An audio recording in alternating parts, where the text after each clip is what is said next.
Alright, enough of your silliness, chat. Enough of your silliness, calm down. Calm down, chat. Oh my god, you're so wild. Oh my god. Absolutely all over the place, guys. Holy jeez. Good evening, guys. Happy Sunday. Hope you guys are having a wonderful evening so far. Another night of OW2s. We're just basically waiting for the release of Starfield at this point, guys. Kind of excited for that. Well, it's kind of disappointing that I'm going to be playing it like 5 days late. At the same time, it cost me $10 instead of 100. That's kind of a big deal. I don't know. Some people say that you can't finish it in a month. We'll see. I might just get bored of it in a month too. So whether or not I can finish it doesn't even really matter that much. If you eventually just get bored of it and you don't even want to, like, I don't think I even completed Witcher 3. Witcher 3 is a great game. Don't get me wrong. It's a great game. I just got bored of it. It was like too much of a good thing. Eventually just got to the point where it just wasn't interested in playing. Well, we'll see how this goes though. Definitely looking forward to playing Starfield. Good. Yeah. Hope you guys are having a great evening though. Lovely. Yeah.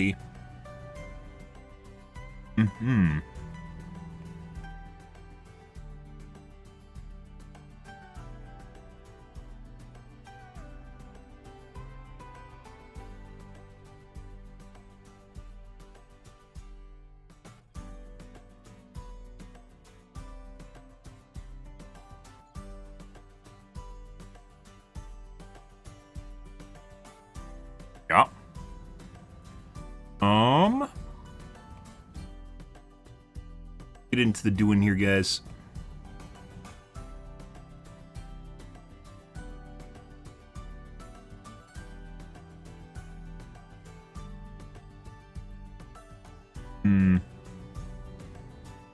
Okay. Let's take a look at what's going on the tubes tonight. Probably take a look at a Project Farm. Usually a new one every week. Into the to-dos. Yeah, into the OWs. We will see. Time of the night it is. Oh, there's Starfield too? Thin motor oil cause engine damage. I mean, I'd rather actually take a look at Starfield benchmarks with Hub. We could also save Project Farm 2. That one doesn't look super interesting. God. What happened to Drain Addict? It's like an epic tale, that is.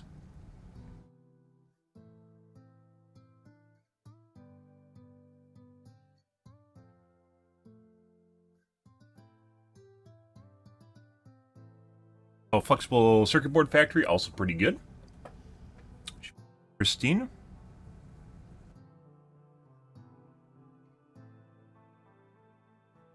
Owned infrastructure. I do like infrastructure. They got me. You know the clientele, guys.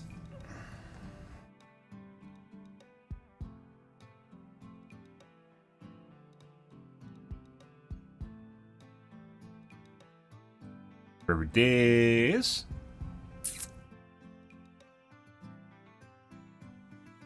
We're gonna take a look at that in one moment.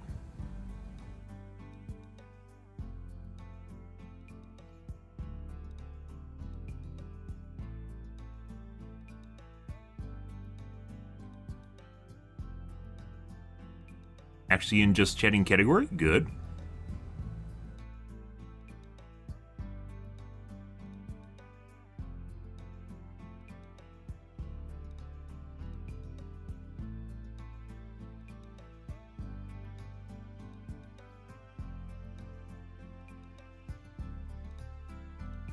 Alright.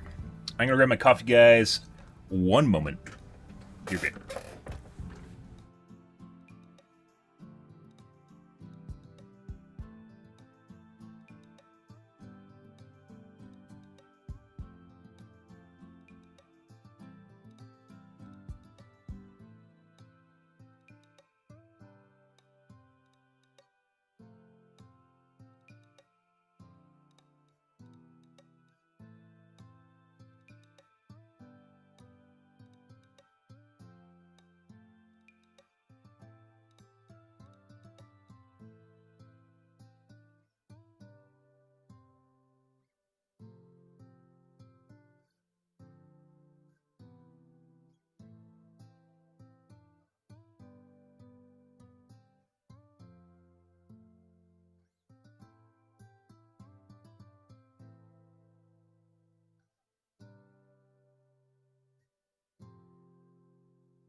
What's actually in Fukushima is wastewater. Kind of curious about that. Apparently, it's been approved by the EPA to be dumped. So there's a bunch of fear mongering surrounding that right now, but it's not actually anything else ordinary. Let's take a look at Starfield, guys. Oh, Jesus Christ. Welcome back to Hardware Unboxed. Today, Dude, are they intentionally making their performance in Starfield by testing 32 GPUs using 3 quality presets and 3 resolutions? So there's a lot to go over. And actually, their videos infinitely louder? This isn't my testing. This is Steve's video. I'm just hosting the video for him. So Steve's still a little bit unwell. So put your best wishes in the comments below. Somehow he's managed. Evening, Edward. How am I doing? Pretty good. With all these quality presets while being sick. But anyway, I'm here to present his video. But before we get into the results, today's sponsor spot for a much used attacked game for either performance Steve or visuals, then be sure what all the various quality settings do and how best to optimize the game for either performance or visuals, then be sure to check out yesterday's GPU optimization guide. Good idea to release a guide first because more people are going to tackle the benchmarks prior to it. Visuals and all about FPS numbers, and for this we will be using the built-in presets. Watched that yesterday. FSR2 manually disabled, at least for the majority of the testing.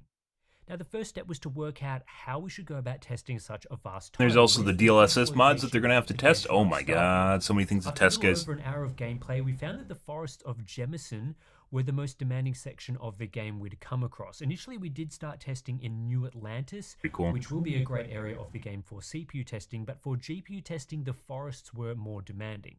This is why you might see that our numbers are a bit lower than other testers.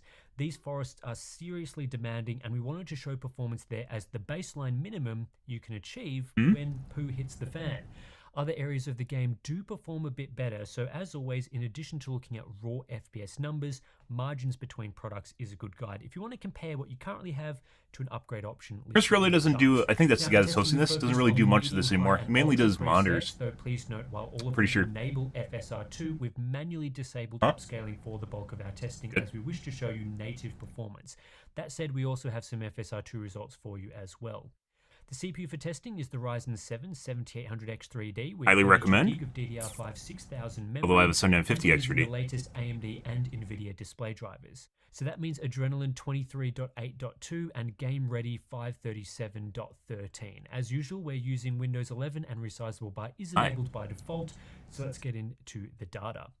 Starting with the 1080p Ultra data, and please note we're using the Ultra preset here, but with FSR manually disabled. So there's a lot of people at the native 1080p Ultra preset here, but with FSR manually disabled, so we're testing at the native 1080p resolution. A lot of people that kind of ruffled feathers about AMD performing better than NVIDIA. That might change in the future with some optimizations. Well, it's also possible for AMD to actually do that. Like I said, if I had a choice, guys, which I really don't because I'm locked into the NVIDIA ecosystem because I stream and all my shit's set up around NVIDIA, I would 100% have bought XTX. Now, the prices have changed, but this 4090 at launch was $1,600. The XTX at launch was $1,000. Yeah, it's quite a big difference, and this isn't normal. Normally, you'll see the XTX between the 4080 and 4090. Yeah, and sometimes it's on par with, it's up to the speed of the 4090, but oftentimes it's just better than the 4080, and it was cheaper.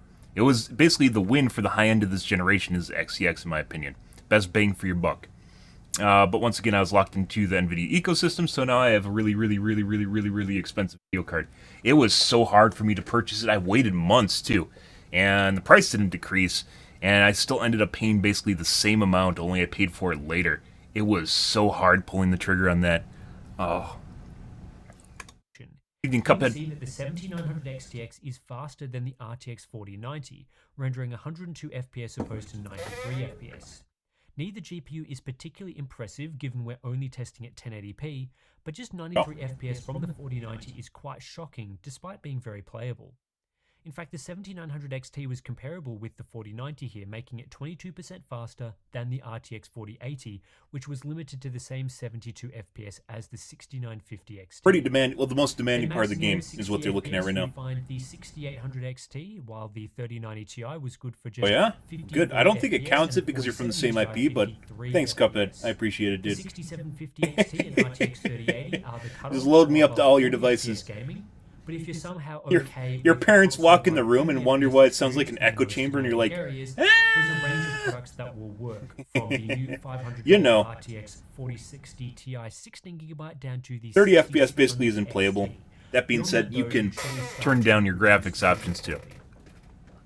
Now, increasing the resolution to 1440p is going to be very problematic for the majority of the GPUs tested, as we see the 7900 XTX drop down to 82 FPS and the 4090 to Like they could turn it down out of FPS. Ultra In fact, it's not even and possible to sustain 60 FPS boost with these RTX benchmarks quite a 4080 in bit. the forest section of the game used for testing.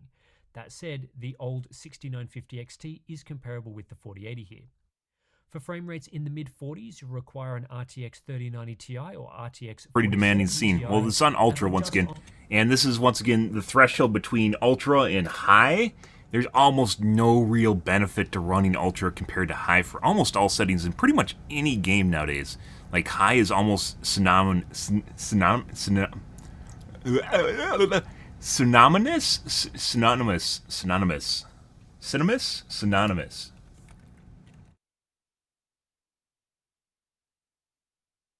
Closely associated suggested something.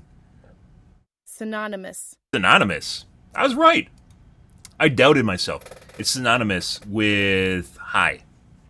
There are differences, but the performance hit you get from going to the Ultra is not worth it for the most part.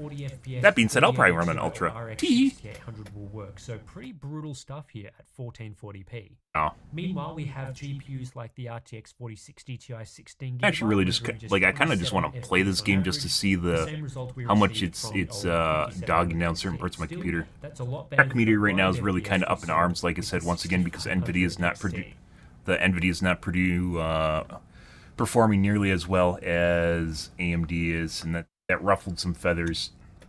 Then we have the Ultra 4K data, and you'll want to enable FSR even with an RTX 4090 or 7900 XTX, as both render less than 60 FPS. Yep. The 7900 XT and RTX 4080 were usable here, but again will require upscaling, so that's less than ideal. Now, lowering the quality preset to high while still manually disabling FSR, we see the performance for the 7900 XTX improved by around 16% at 1080p. The RTX 4080 saw a much larger 25% performance improvement, though it was still quite a bit slower than the 7900 XT. This time, for averaging around 60 FPS, we find that the RX 6800, RTX 3080 Ti and RTX 4070 all work. Interestingly, we're looking at around a 40% performance boost for the GeForce GPUs and only a 19% increase for the RX 6800. I found in my optimization guide that the issue here for GeForce GPUs is ultra quality shadows in foliage heavy areas, so like where we're testing, whereas high quality shadows are far less taxing for the green team. Still, even at 1080p high, it's crazy to find GPUs such as the 6750 XT and 4060 Ti 16GB unable to deliver anywhere near 60 FPS, while parts such as the 5700 XT, 6650 XT, 2080 Ti and 3060 were all limited to around 40 FPS. Once again, jumping up to 1440p makes things much more difficult for these GPUs, and now even the 7900 XTX struggles to deliver a high refresh rate experience, with 96 FPS on average, and then we see just 91 FPS from the Playing RTX this 4090. 2 streams from now? 3 streams from now? I don't know. Work ahead of them. 2? As you'd expect, the RTX 2 or 3. 4080 Depends on and how they release the 7900 game. were able to deliver highly playable performance, though just 58 FPS from the RTX 4070 Ti and 3090 Ti was troubling to see. Then from AMD, it took the Radeon RX 6900 XT to break 60 FPS. Then for over 40 FPS, you'll require an RTX 3080 or RX 6800, some very tall demands there for what really is a subpar PC gaming experience. Of course, this is in the most demanding section of the game, but yeah, that's probably the best area to test. Anyway, of the 32 GPUs tested, 11 of them delivered between 30 and 40 FPS. Thanks. Now, 4K using the high preset, we're down to 61 FPS as the best result possible when using the RTX 4090, closely followed by the 7900 XTX with 59 FPS. Meanwhile, the 7900 XT drops to 50 FPS with the RTX 4080 at 47 FPS. For around 40 FPS under these conditions, you require either the RTX 3090 Ti or 6950 XT, and anything slower will need some upscaling help. So now it's time to look at performance using the medium preset, but again with FSR manually disabled. At 1080p, the 7900 XTX was hands down the fastest GPU, outpacing the RTX 4090 by a Yeah, so there's probably some optimizing that could be done for NVIDIA here. Limited to the same 120 FPS as A lot of people that were pissy about the RTX 4080 did manage TDP numbers. to render over 100 FPS, though that only placed it on par with the 6950 XT, while the 4070 Ti struggled to outpace the 6800 XT. Normally you'd expect the 6800 XT and RTX 3080 to be very evenly matched, but in this example the Radeon GPU was almost 30% faster. In fact, the 3080 only just beat the 6750 XT. Again, it's crazy to see current generation products like the RTX 4060 Ti rendering sub 60 FPS frame rates. So, medium quality. This is an AMD sponsored title, and I'm not saying that the game developers are trying to slow down NVIDIA, because I don't think that is the case at all. But they also did not give them optimal treatment as far as being able to optimize their driver for the game prior to it launching, which can be seen here. And I suspect the NVIDIA numbers are going to improve quite a bit over the next month or so as NVIDIA nails this down, because it's a big game right now. Really big game. It hasn't even fucking launched, guys. I know Starfield's been out. This is for premium. This is for people that paid $100 for the game. The normal launch is on the 6th, which is what I'm doing. So I'm paying for basically $10 for Game Pass to play the game on Wednesday. Yeah, and people have been able to play it since Thursday. And the reason I'm doing this is because it doesn't really... I'm a small streamer. It's not going to... I'm just going to get lost in the directories, so there's no point in me playing it early and paying an extra $90 to do so. I do want to play the game. I've been looking forward to it. That being said, it's not like I have to buy the more expensive version. And $90 is a lot of money. If it was $60, that'd almost be worth it, but $90 or $100 is, compared to $10 is a pretty big difference. Anyways, I suspect there's going to be mods that are already coming out that make things better prior to even releasing. So, yeah. Settings at 1080p. The RX 7600 wasn't much better with 53 FPS, which actually makes it slower, but at $270 US, it's a lot cheaper than the 16 gig. I suspect these benchmarks are definitely going to change a lot. Just like Intel doesn't even work right now. Intel GPUs don't even work. That's a tough pill to swallow for gamers. It's one thing if it's slow, it's another thing if it just doesn't work at all, which is apparently the case, so... Yeah. Hardware, say from the Pascal era, if you wish to play Starfield, you'll have to dig deep and get yourself a pretty significant upgrade. The GTX 1080 Ti definitely think is going to change. We'll see. 35 FPS. Increasing the resolution to 1440p drops the 7900 XTX down to 108 FPS. There's people that are saying this is a CPU bottleneck too, which is fucking weird. It's definitely not a CPU bottleneck. Everything I've seen online, it's not a CPU bottleneck. Not when they do GPU, when they do benchmarks like this, they don't really show you, unfortunately, utilization numbers. They really should, and they don't. 16% margin. Again, the RTX 4080 was only able to match the 6950 XT with 80 FPS. For over 60 FPS at 1440p using the medium settings, you'll need at least an RTX 3090, 3090 Ti or 4070 Ti from NVIDIA, while the 6800 XT will work from AMD. Then down around 45 FPS, we find the 6750. This is basically unplayable in my opinion. Below 60 FPS is not playable. I would have already dropped the visual settings down. I think, especially for a first-person shooter, anything less than 80 to 100 FPS is kind of shit. Finally, I was playing Cyberpunk, and we were getting with ray tracing on, with the base level ray tracing on, I was getting 60 FPS, and it was honestly, it made fast combat terrible, to be perfectly honest. It was pretty bad. Anytime you turn, numbers like this, he's just walking through instances. Anytime you try to react fast and do fast things, it screws you, and it's very noticeable compared to just benchmarking something, walking through an area. The 4K medium results, and as we've seen time and time again with Starfield, it's pretty brutal stuff. As usual, at 4K, the RTX 4090 was able to take out top spot, rendering 70 FPS to beat the 7900 XTX by an 8% margin. Then the 7900 XT finds itself situated between the XTX and RTX 4080 with 55 FPS, making it 15% faster than its nearest GeForce competitor. I know we've seen it time and time again, but it still amazes me that we're looking at just 40 FPS from the likes of the 4070 Ti, 3090 Ti, and 6900 XT, this time using pretty brutal. This is also where I'd be looking at utilization numbers in other parts of the system to make sure there isn't another bottleneck. Everything I've seen online, this is a GPU bottleneck though, so best case scenario, so maybe there isn't going to be that much room for improvements for NVIDIA, because AMD, which already this game was made for AMD, is performing here. So even with improvements like the top end here, where they're definitely catering to their flagship GPUs, there might not even be that much of a difference that NVIDIA is going to be able to squeak out of the game when they get their hands on it. I know we're Which would be testing kind of 4K, curious. but even so, those are some seriously low frame rates using some super powerful gaming hardware. Mm-hmm.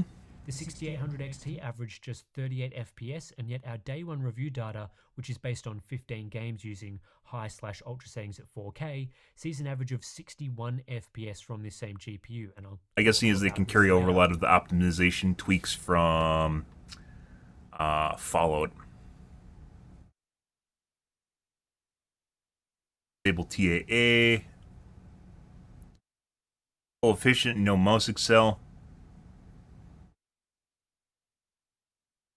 Stable V.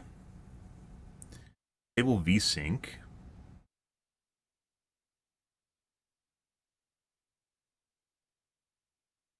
That means VSync's forced on? That would absolutely fuck up benchmarks numbers. VSync on is not somewhere you want to be with yeah,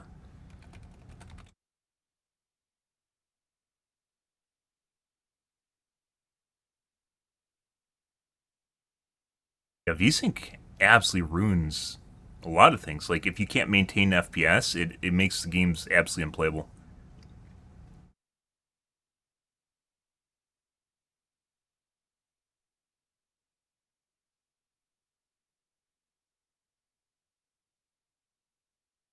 Someone bragging about DLSS, it's not going to change much as far as performance goes compared to FSR.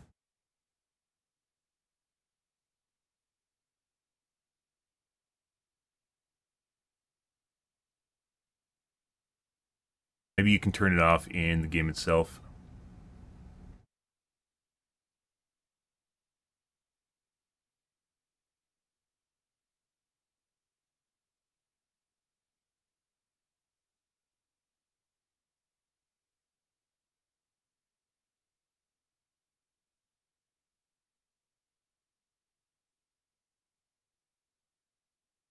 Further down the graph, we find that parts such as the 6750 XT, 3070 Ti, and 4060 Ti are all unable to render 30 FPS. So even with the medium quality settings, there really are very few GPUs that can play Starfield at 4K. Now, before wrapping things up, here's a quick look at FSR performance, which is worth investigating in some detail, given the game enables FSR with all 4 presets. For the Ultra preset, we're getting what amounts to quality mode with a 75% render scale, and this boosted the performance of the 6800 XT by 13% at 1080p, which is a pretty weak gain. Yeah.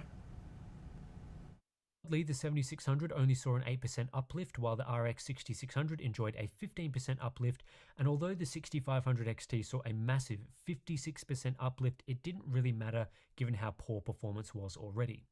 What's really odd is the fact that the GeForce GPUs don't appear to benefit from using FSR, at least not for the most part, and that's odd because normally scaling is fairly similar. Jumping up to 1440p did see some benefit for the GeForce GPUs when using FSR. The RTX 4060, for example, became 24% faster, though we only saw an 8% boost for the RTX 4070. Meanwhile, the 6800 XT went from 47 to 57 FPS, and that's a 21% increase. Again, though the RX 7600 didn't scale that well, just a 13% boost in that example, while the RX 6600 enjoyed a massive 40% increase. Then at 4K, the 6800 XT was 34% faster using FSR, and the RX 7600 a massive 56% faster, which is crazy given we saw very little improvement at 1080p and 1440p for this GPU. Then we see a 75% increase for the RX 6600. For the GeForce GPUs, they don't have the which RTX version of FSR they're using here. Is it just 100% 25% FSR boost, too? 43% for the RTX 4060, 45% for the RTX 3060, and 63% for the RTX 3050. Now using the high quality preset drops the render scale to 62%, so you'd expect the FSR gains to be greater here, and they are. At 1080p, we're looking at a 24% increase for the 6800 XT and RX 7600, 30% for the RX 6600, and 36% for the 6500 XT. And I have to say that scaling makes much more sense when compared to what we saw using the Ultra preset. Still, the gains for the GeForce GPUs aren't as impressive. The 4070 was 14% faster, then just a 10% boost for the 4060, but oddly a 30% boost for the 3060 and 36% boost for the 3050. The FSR gains increase massively at 1440p. Here the 6800 XT is 38% faster with upscaling, 41% for the RX 7600 and 50% for the RX 6600. Then with the GeForce GPUs, we saw a 26% increase for the 4070, 28% for the 4060, 36% for the 3060, and a massive 59% increase for the 3050. Then at 4K, the 6800 XT went from just 33 FPS to 53 FPS using FSR, so a 61% uplift in that example, though this time the 4070 6500 XT, guys. 55% performance boost. Last up, we have the medium preset, which sets the render scale to just 50%, and at 1080p, this looks truly awful, like unplayable bad. So no idea why this is the default medium setting at this already low resolution. The 35% performance boost for the 6800 XT simply isn't worth degrading the visuals that much with FSR, and it's the same story with the RTX 4070. The degradation to visuals with FSR enabled isn't as bad at 1440p, though the 50% render scale is still pretty nasty, but the 65% increase in performance seen with a product like the RX 7600 will be worth it for some, especially as it gets you up over 60 FPS. Then at 4K, the 50% render scale is far less of an issue, and the 92% performance increase we see with the 6800 XT is kind of nice, as is the 80% increase for the RTX 4070, though generally speaking at 4K I'd like to use a higher render resolution. Starfield has been an exciting release for gamers, and despite the insane levels of hype, it appears to be mostly living up to gamers' expectations. Not something you can often say about game releases these days, though after Baldur's Gate 3 maybe we're on. A lot of people bitching about DLSS being missing, though. The only potential problem with Starfield is the performance. The hardware requirements are extreme, or at least they can. NVIDIA can use FSR, mind you, as you just saw.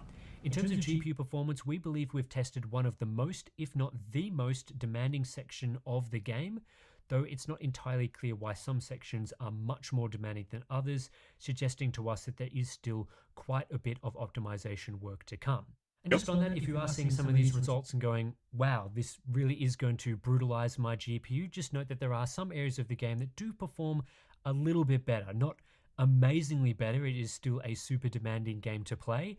But say cities, for example, some insides of starships and other indoor areas do perform quite a lot better. So you won't always see this sort of worst case performance that we're showing here. But the times you do go into those worst case scenarios, it is very, very demanding and noticeably drops in performance, which again is why we've benchmarked that section here. One of the issues with Starfield being both a really fun game to play and being super demanding on hardware is that it highlights just how diabolical this latest generation of GPU hardware is. With virtually no improvement in cost per frame in the last 3 years, we've ended up with $500 to $600 products that can't get anywhere near 60 FPS at 1440p using high settings. The RTX 4070, for example, maxed out at 50 FPS in the most demanding areas. Worse still, there are very few new GPUs that actually offer a performance uplift over the previous generation flagships. It's all very stagnant on the GPU front. There's no denying that Starfield is a ridiculously demanding game that does require further optimization work, but had mid-range current generation GPUs offered an actual performance uplift, it would be easy to achieve well over 60 FPS at 1440p using high quality settings. As for how demanding the game is, let's take the Radeon RX 6800 XT as an example. It rendered 38 FPS at 4K using medium, 33 FPS with high, and just 29 FPS with ultra. For comparison, the 6800 XT averages 41 FPS in The Last of Us Part 1 using the Ultra preset, and 41 FPS in Cyberpunk 2077 using the High preset, so a little over 40% more performance in those examples. Then in Hogwarts Legacy using Ultra, we're looking at 51 FPS, a 76% increase, and 58 FPS in A Plague Tale Requiem using the Ultra setting, so a massive 100% increase there. I'm certainly not suggesting that these are all apples to apples comparisons. We might have tested in a particularly demanding area of Starfield, but the point is when 6800 XT owners are used to seeing around 40 to 50 FPS at 4K in the latest titles maxed out, less than 30 FPS in Starfield has to sting, and it clearly illustrates just how demanding the game is.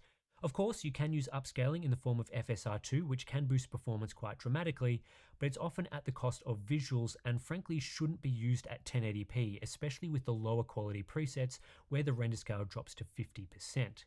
It's also pretty crazy to find a game that's so upscaling focused. For example, upscaling is enabled automatically for every single preset, and yet it only includes FSR2, no DLSS.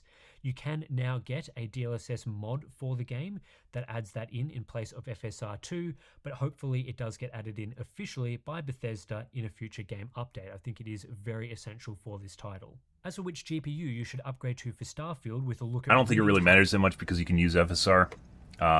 Once again, NVIDIA fanboys are bitching about it, but it really does. FSR instead of DLSS, even if DLSS is usually better, it doesn't really matter that much. Demanding areas at 1440p medium to high settings and also aiming for around 60 FPS, you'll want a 6800 XT or RTX 4070 Ti. Right now, the Radeon GPU can be had for around $530 US, while the 4070 Ti will set you back $800 US, and in this example, the GeForce GPU is slower. Normally, I would opt for the $600 RTX 4070 over the discount. Normally, I would opt for the 3080 for $400 on eBay.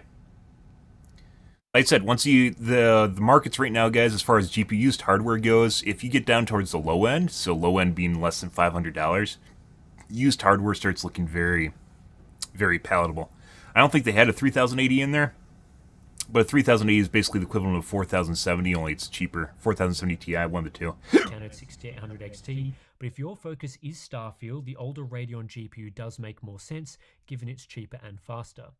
Ideally, though, you're probably going to want to look at the Radeon RX 7800 XT, which is... And then, like, I'd say the only really good low-end GPU right now that's worth taking a look at is Intel stuff, because then you're getting down to a point where it might actually be worth looking at some problems with drivers at the expense of you saving money, right? Because you're on a limited budget.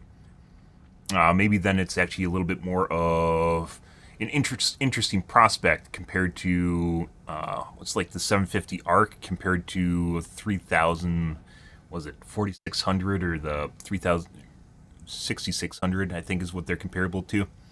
And it actually performs pretty well. I can't play the game right now, but once again, that's apparently Intel said that they're going to have a GPU by launch date, which is in 2 days from now, that works with Starfield.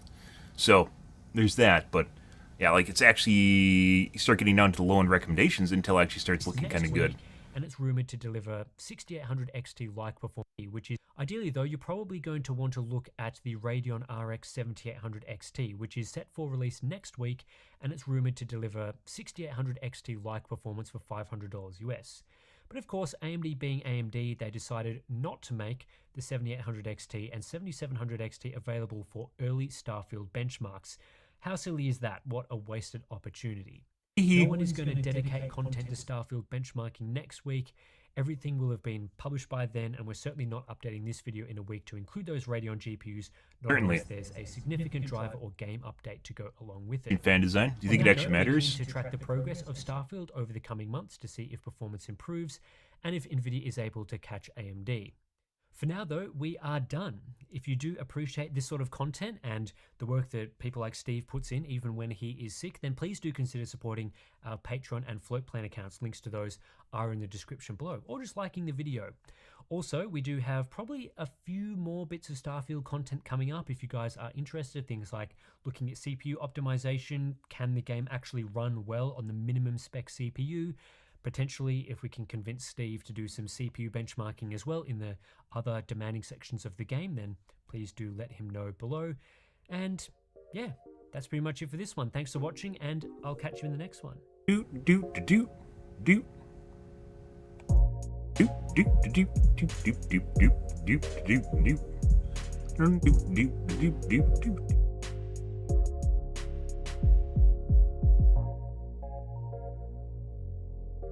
Okay.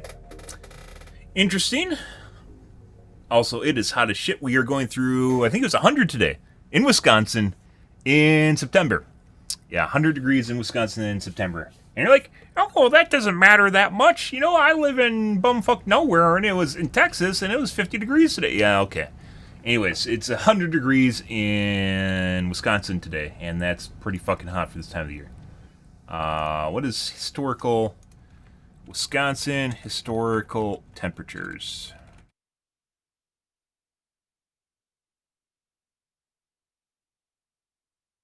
Wisconsin.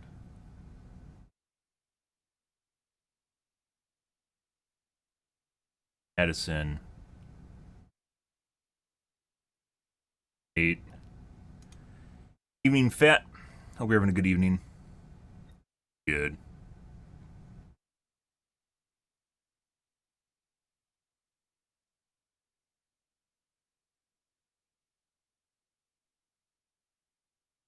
As is the case with a lot of government data.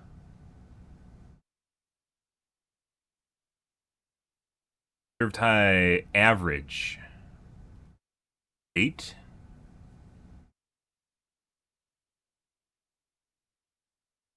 This is it's just a month.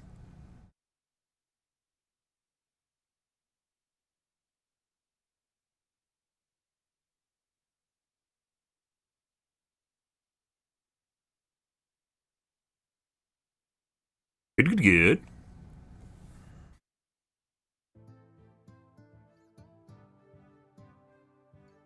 Ah.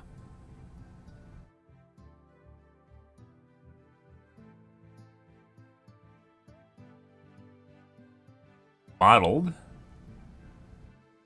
Projected temperature changes currently modeled, and we're going up right here. Holy shit. Like, even if we lower, so the climate models, guys, for future outlook on temperature increases are based on CO2 emissions or reduction in CO2 emissions. So if we reduce CO2 emissions, it's still going to climb and taper off at 8 degrees hotter. Average. Good.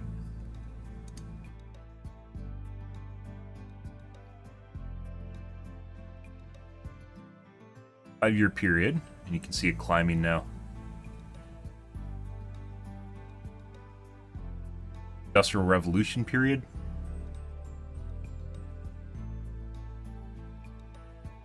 When the EPA, a lot of the EPA environmental protections were put in.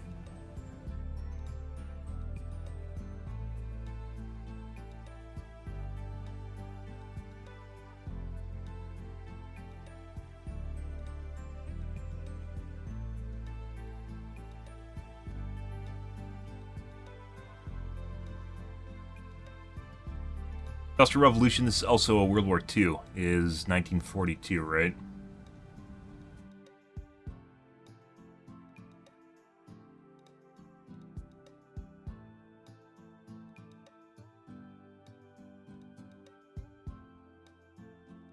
Alright, let's move along, guys. 1M,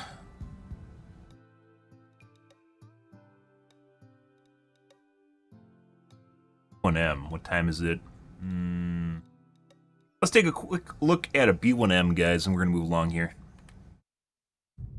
Take a look at this photo. Oh. If you think it's just a ship moored next to a beach, then you're missing something big. And take a look at this building in East London. It may look like a regular, boring old office block, and that's kind of the point. In fact, all these places are part of an unknown infrastructure network that never stops running and keeps everything from your fridge to this video working. As well as keeping your phone connected to the modern world, they could also soon heat your local hospital or run your local pool. That's because they contain the cables, servers and computers that make up the internet. And despite their inconspicuous nature, data centers like these are some of the most innovative engineering to be found today. We can talk about heat capture? Maybe you've never thought about it, but every video you watch, every photo you look at, and every article you read all lands onto your device thanks to a vast global infrastructure called the Internet Backbone. Among other things, it's made up of over 500,000 miles of undersea cables, hundreds of exchange points, and around 8,000 data centers.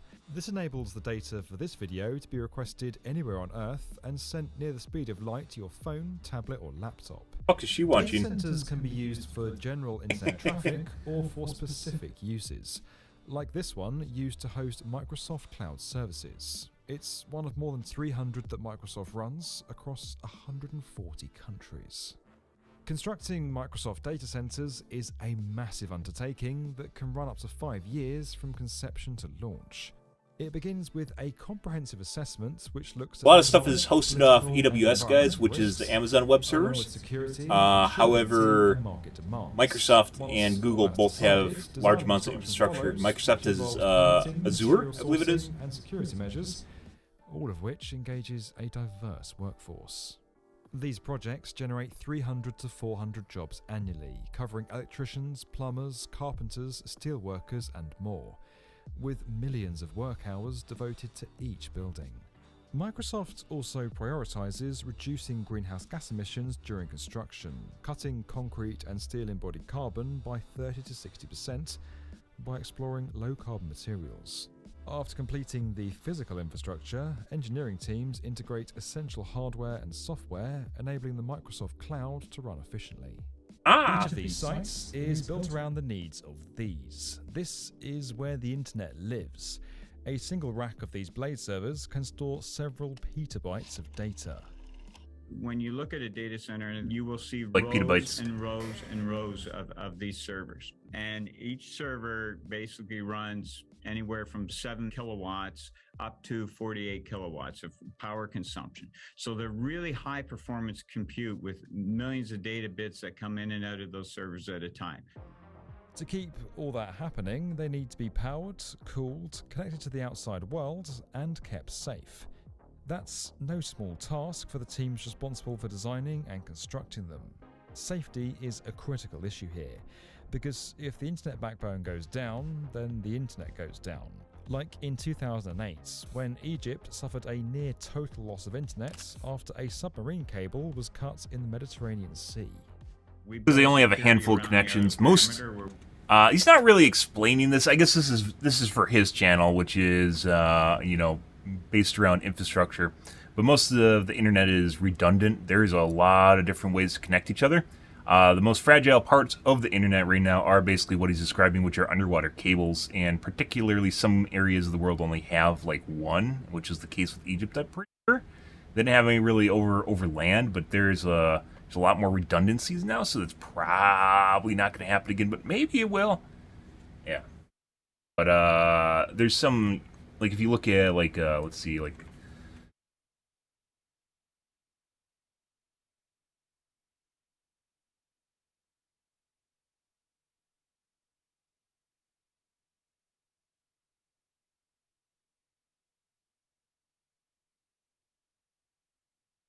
talking particularly about the backbone of the internet. You're not talking, that's data centers are different than backbone of the internet. Backbone is people that own the cables, and sometimes operators that own the cable, like Spectrum or AT&T, but oftentimes they're owned by a bigger entity like the Level 3.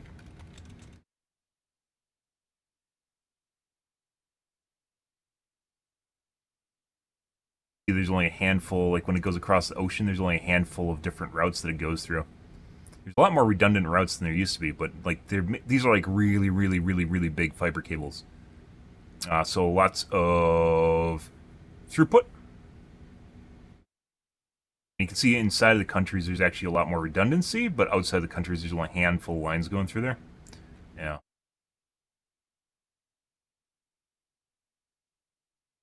Internet's made of tubes, guys. Where we have security guards. The whole building is sectioned off inside with a security station. Data centers are a lot more redundant. You have to identify yourself. Because there's a lot of data centers, a lot of hosters, you have a badge, hosting companies. Through the building. But the best defense is just not to draw attention, which is why the location and identity of most of this infrastructure isn't on a map or even signposted. We don't put a big Microsoft billboard out front of the data center. You wouldn't even know it was a Microsoft data center if you drove by. At the heart of this secure compound are the server rooms themselves. The servers are linked by fiber optic cables, which are in turn linked with other server rooms in the same facility by super high capacity cables to create a core network. Keeping a constant power supply is crucial. For every megawatt a data center is powered by, it has just over 1 megawatt in battery storage and diesel generator backup. In an emergency, centres can run for an average of 48 hours off this backup supply before they need refuelling. But aside from the energy used to keep the servers running, a lot of power is needed to keep them cool. Because of the amount of Talk about immersion now? servers produce a lot of heat, which, if left unchecked, could damage or even destroy the equipment. How that heat is managed is immersion's a developing sector in data centers, just air to cool, which is a way of displacing heat. And just like your desktop, Takes a lot more effort to manage them. Open up your desktop, there's a fan in it, and there's heat sinks blowing air through everything. Immersion's where you dip it. It's not liquid cooling. You dip the whole thing. You dip the whole thing in liquid. This isn't really liquid cooling. Liquid cooling involves having like a water block that you place on the thing that's generating heat. Immersion cooling involves dumping the whole thing into liquid. I believe this is a two-stage setup, which is why it's bubbling. You could actually start transmitting that fluid to like district heating or to a pool, the neighborhood pool. These kind of heat exchanges are already in use. In Finland, work is underway on a heat exchange in the southern town of Espoo. Steam pipes. A nearby Microsoft data center Back to steam pipes, guys. Low air temperatures to cool its server racks. As the air warms, it goes through a heat exchanger which is connected to the district heating system. The steam will help the region reach its ambitious CO2 emission reduction targets. And actually a good idea, because but a lot of infrastructure. Data centers will use 20% of the world's electricity. What? No way. No way.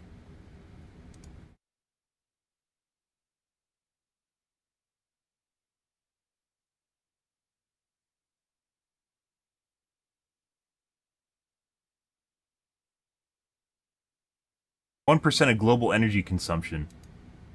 2025.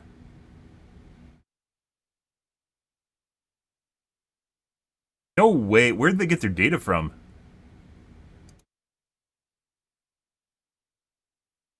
Projected to be 4% of total global electricity consumption by 2030.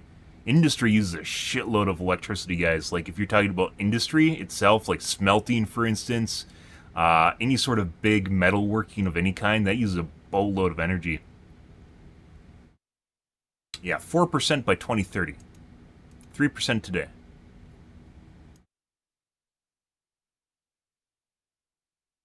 Yeah, B1M. Maybe you need a little. Yeah, this chart here kind of might not be. 20% would be a boatload of energy. 5 data centers will use 20% of the world's electricity. Nope. But the need to reduce carbon emissions and cope with ever greater amounts of data is driving that would be innovation. Absurd. This is Microsoft's Project Natick, located off the Northern Isles in Scotland. And it took the idea of water cooling to a whole new level. And the whole notion was, well, the ocean is cool, and we would have cooling right there, and so it really worked very well. And in fact, what we also found was that because it was purged with nitrogen and there was no oxygen in the vessel, the reliability of the components was on the order of 8 times more reliable. But if you think this is a radical idea, future... I mean, to be perfectly honest, they don't need to put the whole server in the ocean. They could just pipe the ocean into the servers, so... not directly into the servers, but you put them through a heat exchanger, so you pump water from the ocean, and you put it back into the ocean. Which is what generally, like, nuclear power plants do, for instance, or any sort of high amount of cooling. Or they have a body of water, and they pump it through the cooling system instead of using cooling towers. Data centers might not look like a data center at all. We could learn from nature and actually... That's some, data centers that are that's some green energy initiative. I don't suspect that's going to go anywhere. This game differently.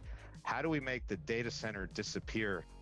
I don't even want to say visually, but make it just one. You don't actually look for a beaver dam in the woods. It's just integrated into it.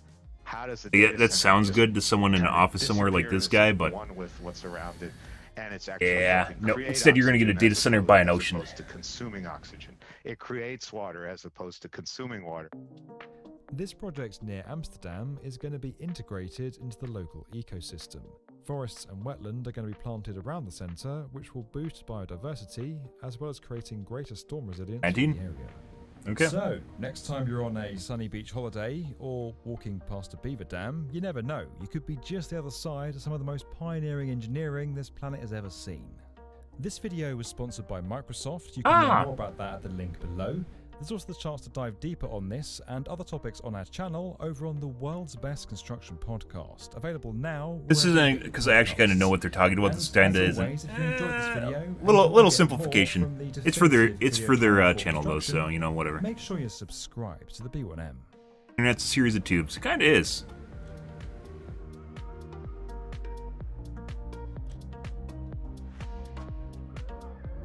Yeah. Been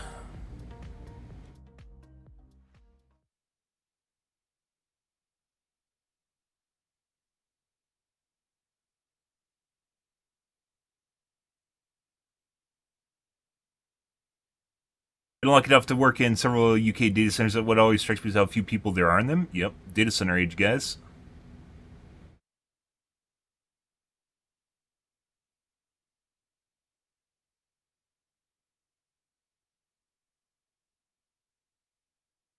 Use heat to warm crop fields from below. Extending the growing season by an extra week or two can dramatically increase yields. That would require a significant amount of structure to do that. Has to pay for it, which no one's. So, alrighty. Let's move along, guys, onto the Reddits here, and then we're gonna play some OWs. Starfield is on the 6th. 6th, guys. Yes.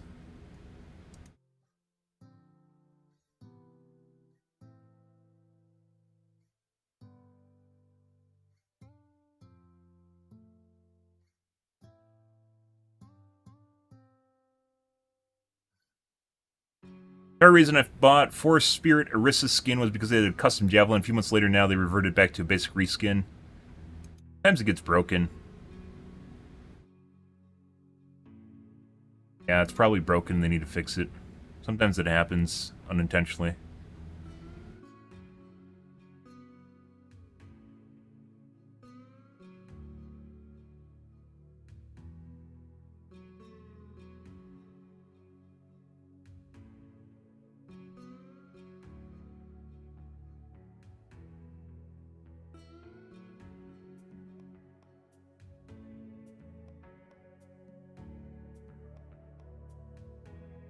AMD Reddits. We looked at that already. And, excuse me, hub benchmarks.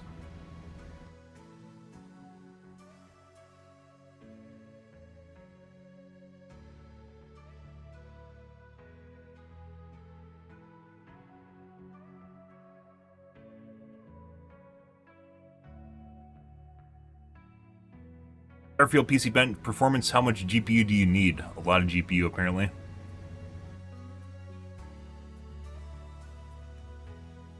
Yeah, bunch of up-and-coming YouTubers trying to get their channel off the ground.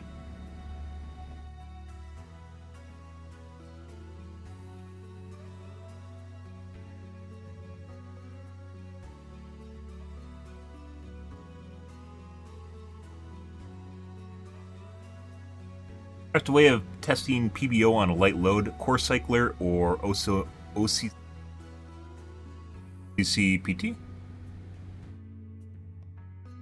Program which cycles it through with core.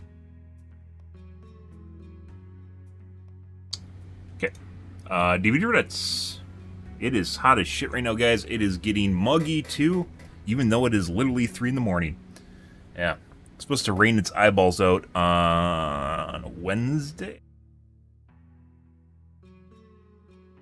Game requires headphones even if you aren't the one playing it.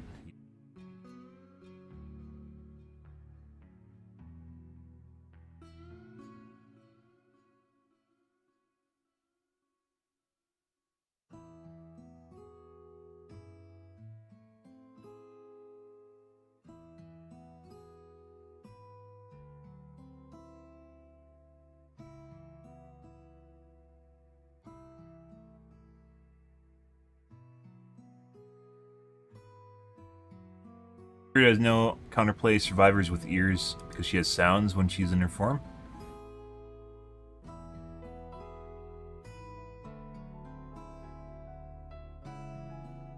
Took away the no counterplay aspect of Spirit.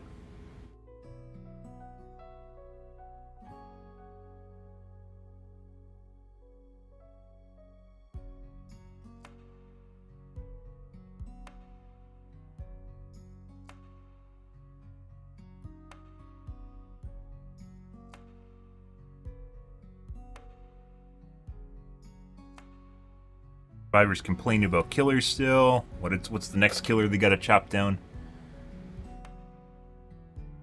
Group cosplay. Oh my god. Growls? Oh my god, growls.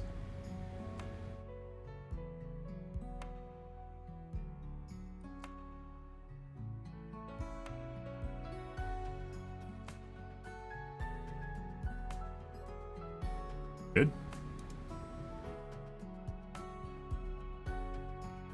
There's a boatload of chicks that play DBD, guys. I'd actually almost say there's more females that play DBD than guys. Which is... That's like... Sims rare. Sims rare. Probably the most, has the highest amount of women playing out of any game.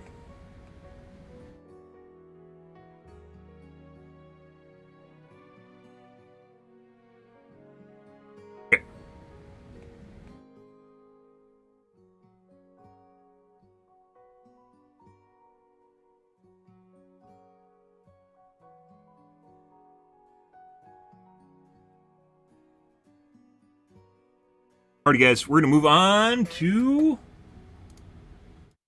Overwatch. Let's play some Gamaz here. See how many cheaters we get tonight. Lovely. Mm-hmm. That.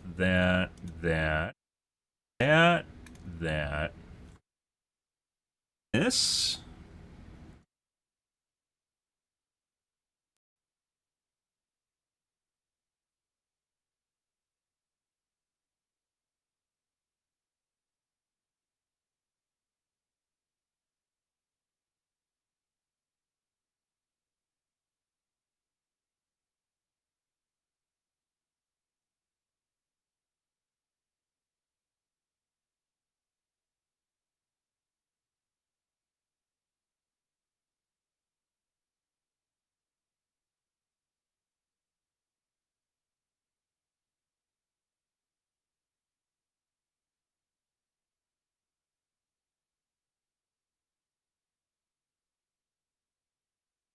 Okay.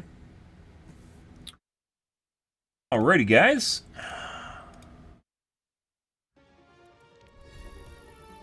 Too long. I'm gonna wash my coffee cup out and grab a soda. Be right back.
Alrighty.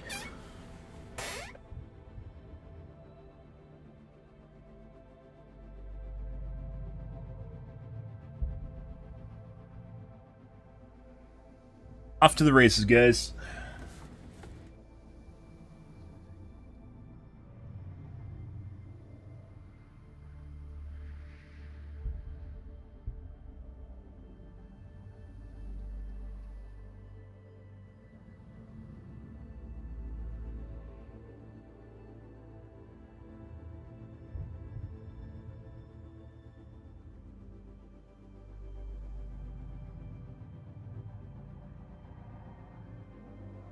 It is hot, it is sticky, it is muggy.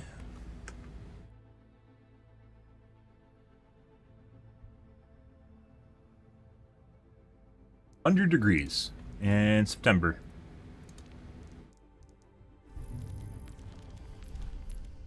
Yep. Done?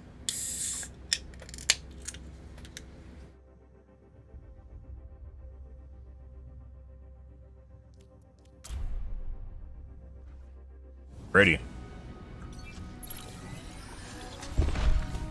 Strike from above.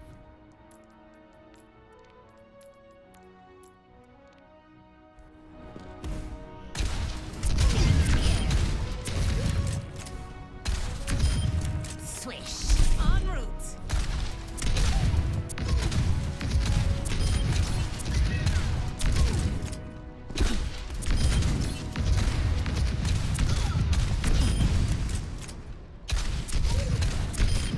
When I'm hitting my shots, you can't touch me. My rockets are fuel. Aerial positioning underway. Double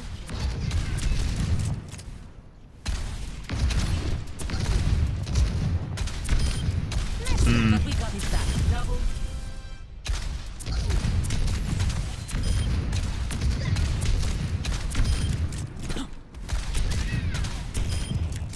Establishing the aerial position. Forgot your parachute? Splash. Double.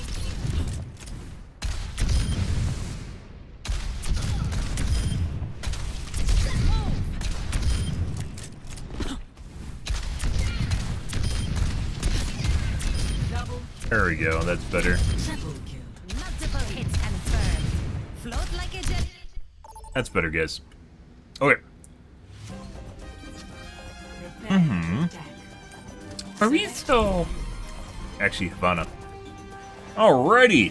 What kind of games are we gonna get, guys? How many cheaters? Let's find out. Cam off for first game. Good, good, good.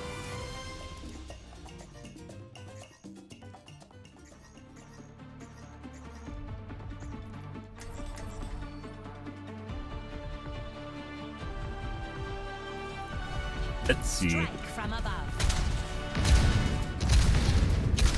If you ever need help, just fly to me, Angela. Ah, my hero. You're like a knight in flying armor. That's what I'm going for. Like I'm shooting through that. That's not where we want to be.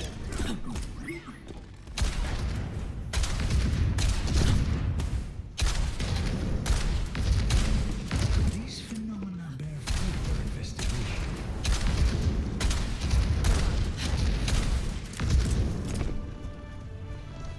Turn on my hand cam. Oh, I guess.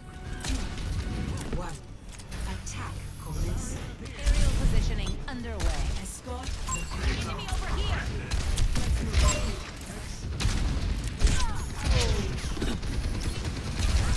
I knew it was coming. I see an enemy.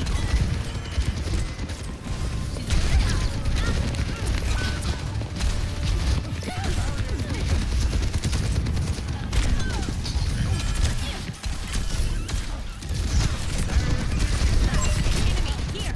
That's a boop. Oh my god, he got away. He fucking stopped, too.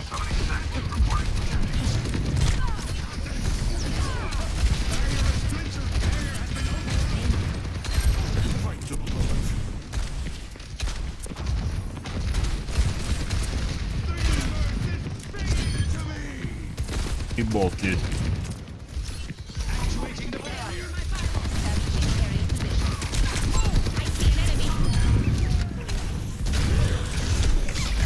Get it? Did.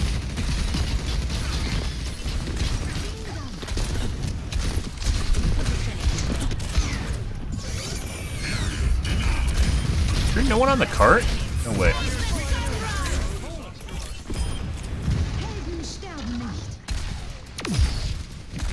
Fucking guy's like sitting here, he's not even on the cart. Why did he just sit on the cart?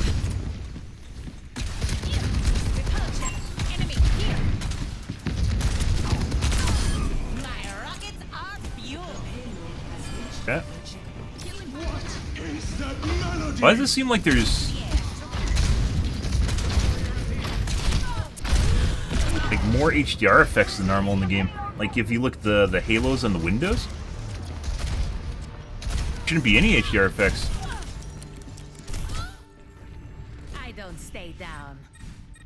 I was noticing that in the spawn room too. The spawn room was the same way. Kill the Rhine. Go kill the Rhine, actually. That's a waste. Thought he was gonna pop out and he didn't.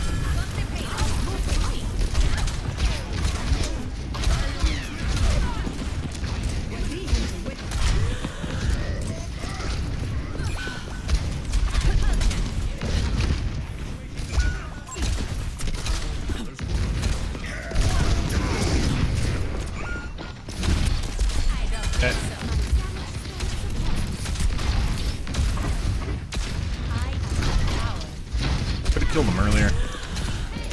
Ash is incredibly accurate. Pretty sure the Ash is cheating now. Ever since we took P1?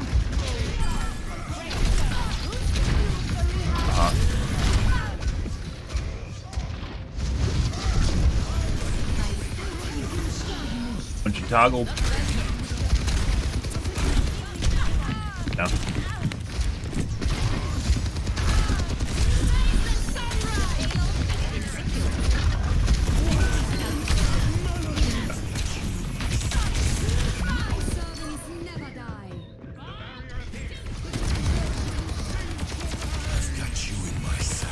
Good. Ash became much more accurate after P1. Now it doesn't seem like she misses.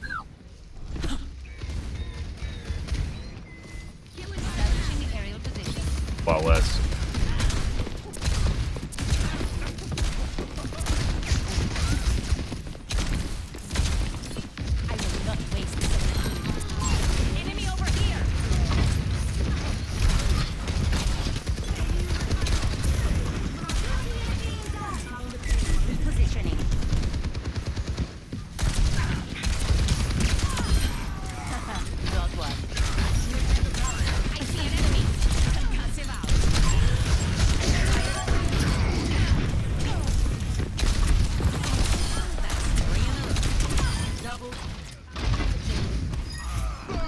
Yeah.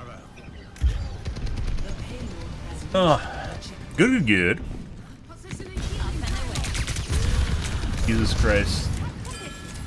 A soldier is very accurate. He wasn't earlier. RNG lucky?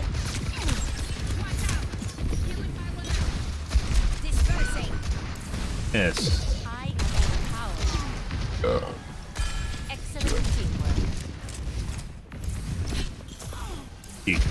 Peek. Do it. Oh.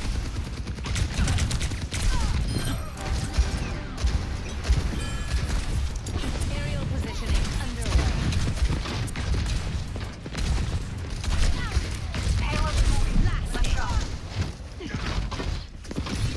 I really could use heals from literally fucking anyone.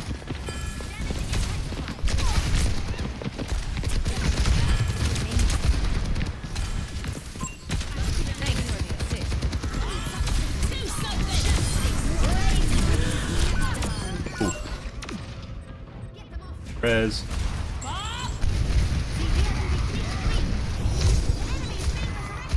Ah. Shake it off. Should have been good enough to push in, guys. Good.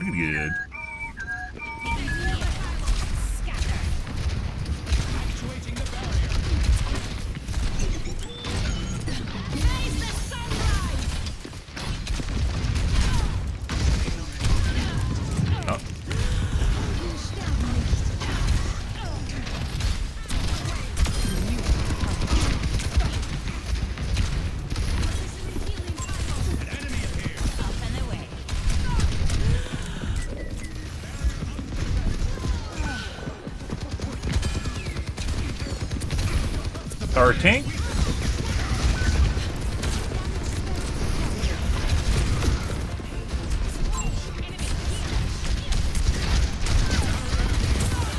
Fucking it. And we got animated at the same time. Someone's talking. Fucking. Are they talking or is that just the chat? Chat spam. Why don't you have voice comms on in matches, guys? I don't know. I don't. Like, literally the only reason to have voice comms on is so your teammates can scream at you and feel better themselves. So you get to play emotional support pet for players in the game. Ash, I'm very certain is cheating. I don't know about the soldier.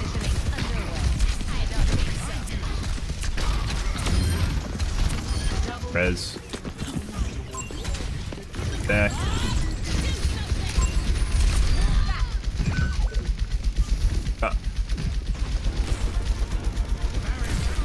Stop it. Did.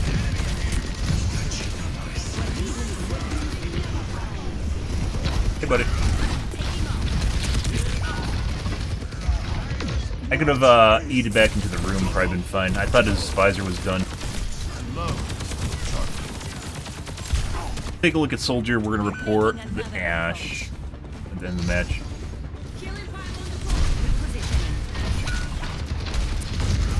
This would have died to Ash if they were a little bit more responsive.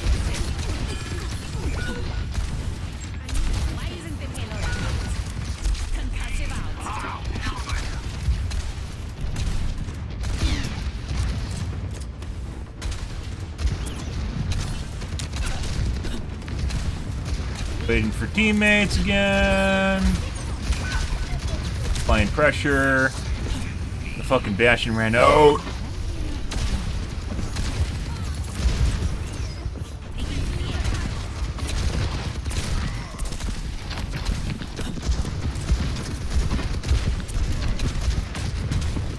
Hey, we can go up here. Oops him again. No. Yeah, he wanted to meet to me.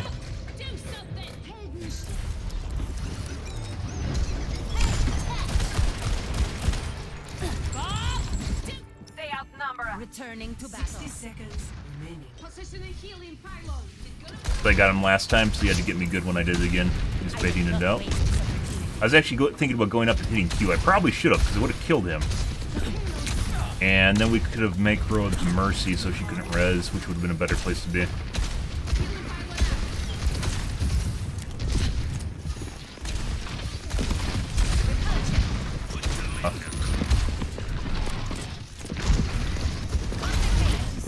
Actually wanted to kill. There we go. Now we're gonna micro her so she doesn't get res.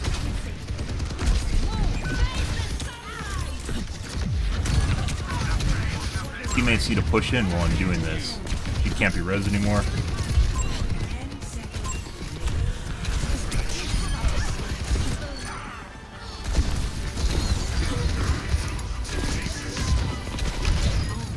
I've done that the first time.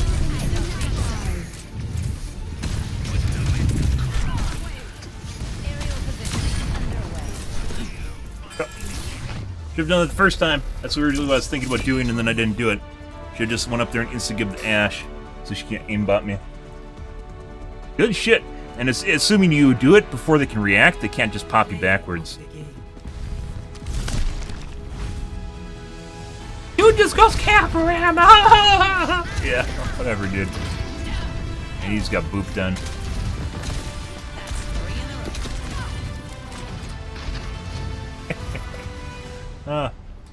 Okay. Let's do this guy, which is this. Is it a burner account? No.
Or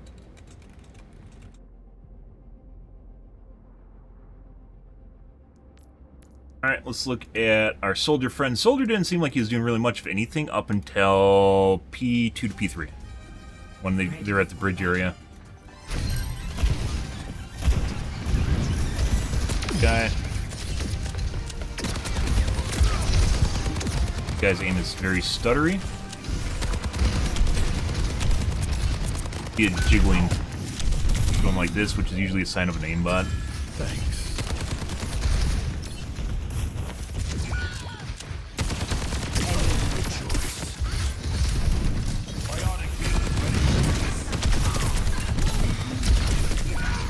Yeah, it's like vibrating.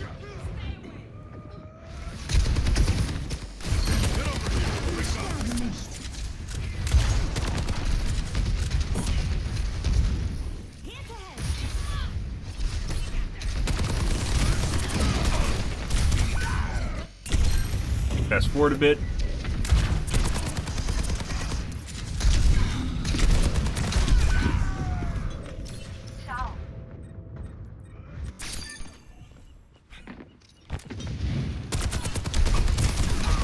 That's where he almost insta-give me. That's better. Biotics deployed. Thanks. There's a bottom entry. No, they changed it. I didn't know that was there. That's what happened to him. You used to have to be able to, like, you had to come up around the side. Now when you boot people down there, it doesn't really matter. I've seen tougher spots. I didn't know that.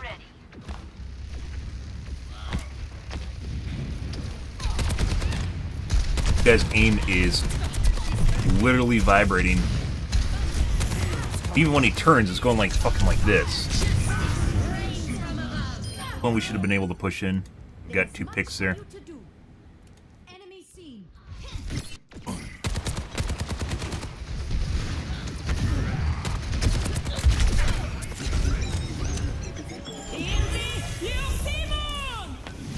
Good choice.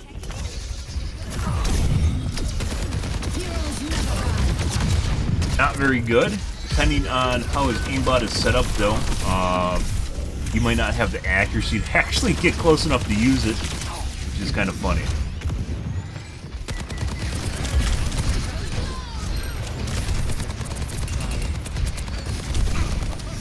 You can see it. It's going like fucking like this.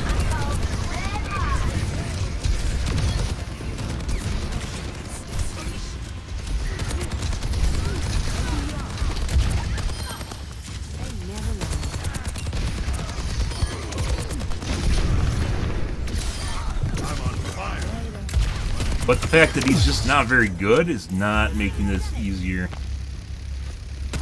Aim on the Bastion. I think he has a min lock distance and it's really, really tiny. Free aim on the Bastion. This guy's definitely cheating though.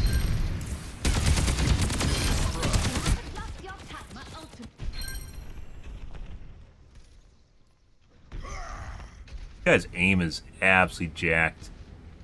Like, terrible.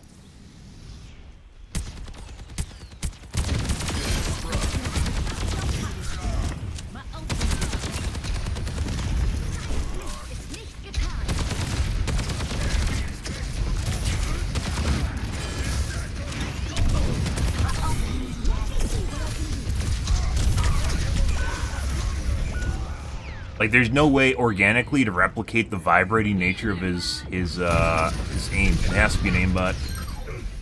There's nothing that does that. If I'm still standing, I'm still like you'd have to have like the shakes or something.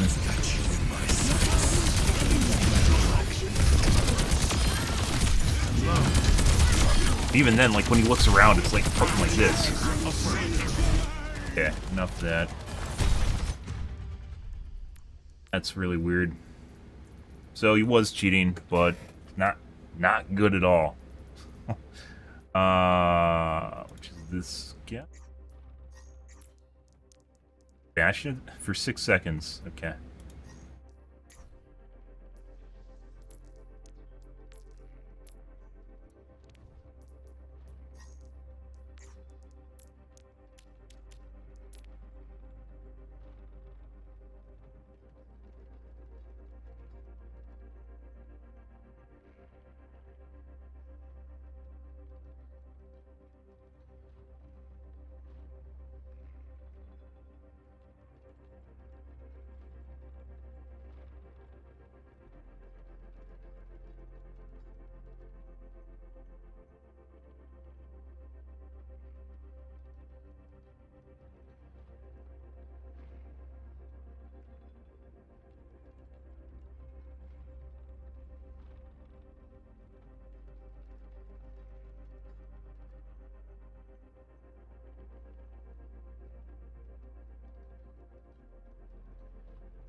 Yeah, like, the aim wasn't, like, even good at all.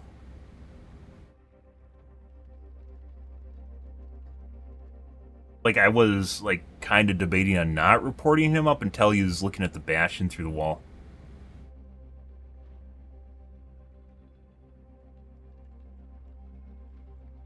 I don't know. The really if his aim was not vibrating, guys, if it was not vibrating and jittering, I probably would have given him a pass. But it's purely because it's vibrating and jittering, and then we saw the Bastion at the end there. I'm looking at the Bastion through the walls. That's a tough one. That aim was like, if you put aside the fact that it's vibrating, the aim looked relatively normal. It was the fact that this fucking ridicule is going like this, and then when he looks around, it's like going like this around the screen.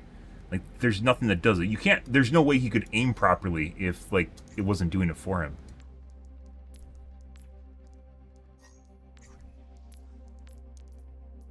Do very well, did he? At the end is when he actually kind of started hitting shots. No, he actually did better than the Ash. No, he didn't. He didn't do anywhere close to the Ash. Never mind. He still ended up with 7,000 damage. Somehow, with that aim. Like, it's kind of weird. Like, when you look at replays, guys, sometimes you'll see people with really, really, really fucking weird stats. You look at them, their gameplay, and there's like no way that they could have got those stats. Yet they still obviously did. It's like, it feels like there's something wrong with the report system, the stat system in the game. Prepare for battle. Select your hero.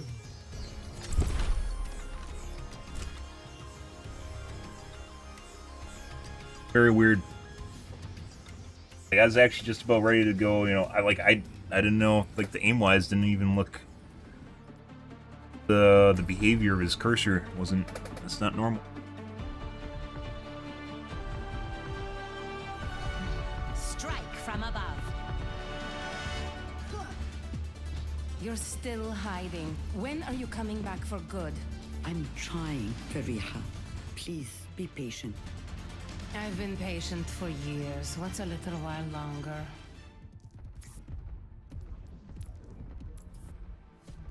For 94 hours, basically jumped up instantly to GM. 4, 3, 2, 1. Healer's probably gonna be on. Initial flashpoint. Mark it. Hello.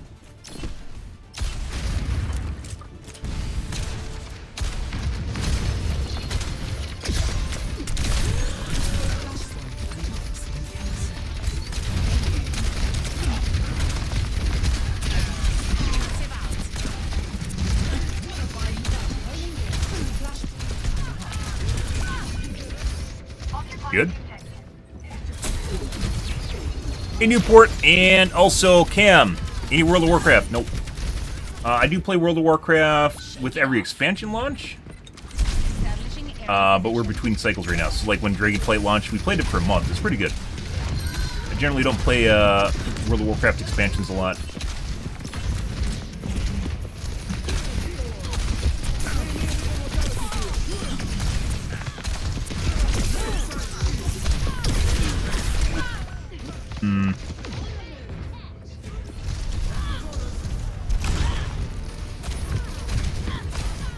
Aim, snap off screen. The skies await. Taking to the air. World of Warcraft generally don't play. World of Warcraft's one of those games that people only want to watch you play it if you're a lifer. I'm not a lifer, so. You finish taking it. There we go. That is the no hour GM.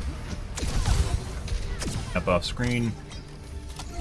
Probably gonna check groups here in a second. If we wait too long, then people are like, "You did it to make sure that you could win the match." And that's not why we were doing it at all.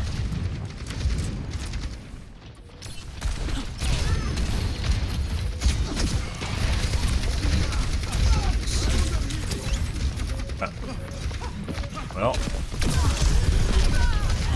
tried.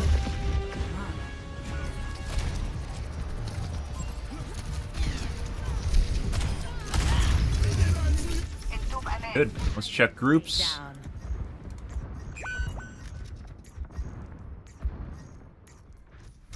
2-stack, Hizzy, Final, Azure.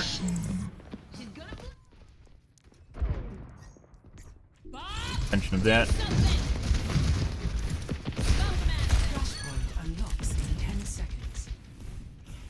Good. Play with me? I generally don't play with viewers. Appreciate it though. I like the organic experience. Organic solo experience.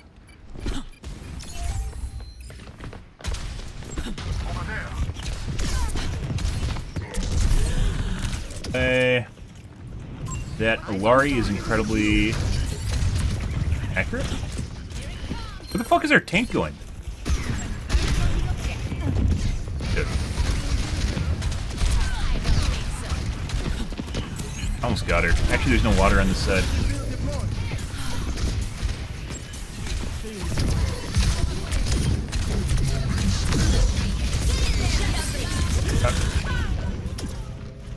Good.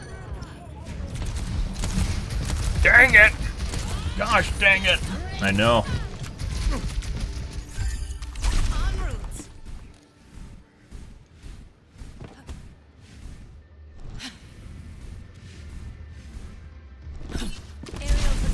Underway. Not doing. Actually, our action's not super horrible. We're getting insta-give by the Lari as well as Ash right away.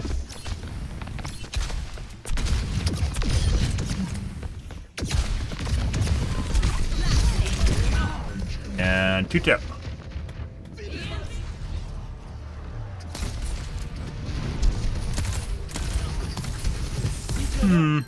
So we got headshot by the Ash instantly.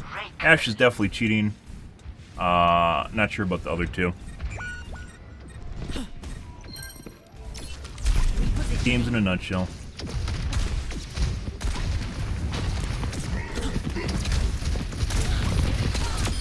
Crime doesn't pay.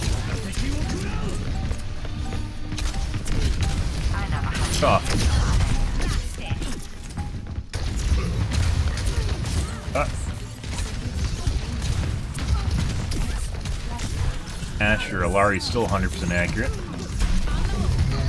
And that didn't work.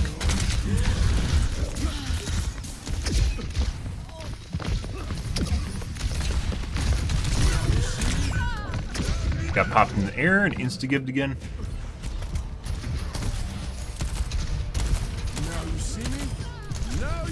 I just got bumped into the air, I believe, by the Alari ability, the movement ability. Flashpoint unlocked.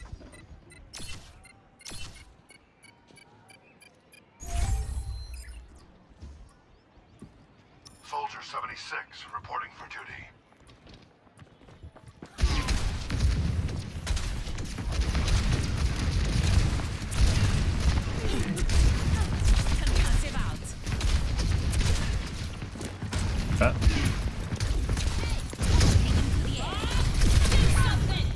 And somehow survived that, guys.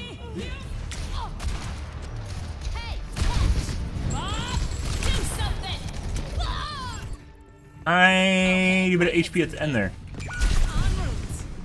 Good. Keep it tight. Dead except for Anna, I guess. Forgiveness is earned. Stop, bitch.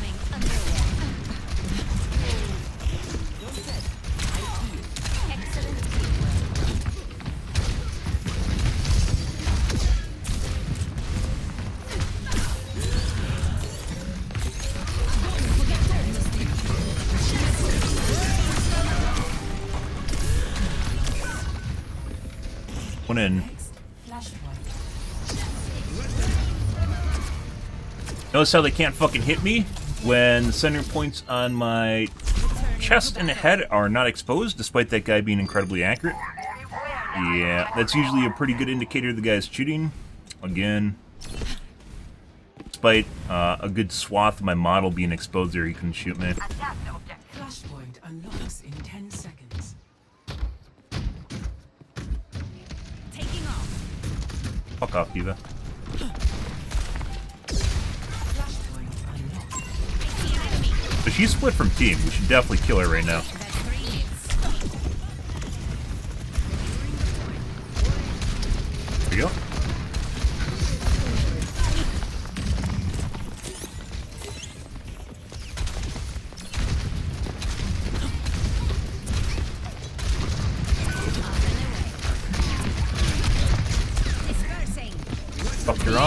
Yep.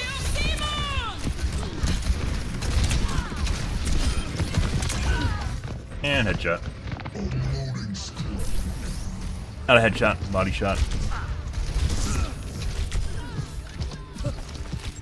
Good. Good evening, Essam. Hi, hi. Aerial positioning underway. Not good. Okay. En route. We're actually not, like, compared to our teammates, we actually aren't doing super horrible. Like, we're obviously just getting rolled over here, but that happens with multiple people cheating.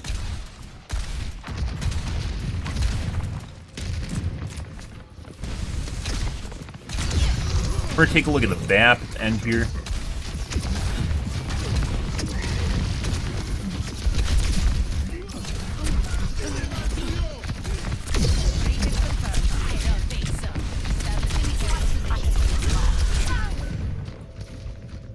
And went back over the top, guys.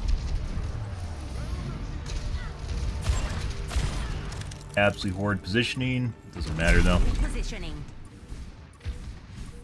Being a random fucking back hallway. I'm gonna get on point. Alright. We gotta go. And we missed it. Because our teammates didn't go in again.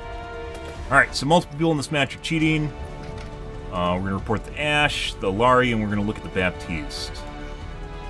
Guy.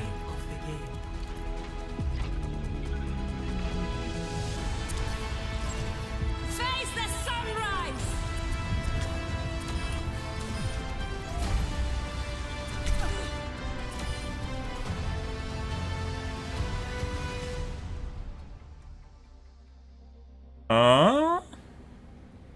Is it last match or this match?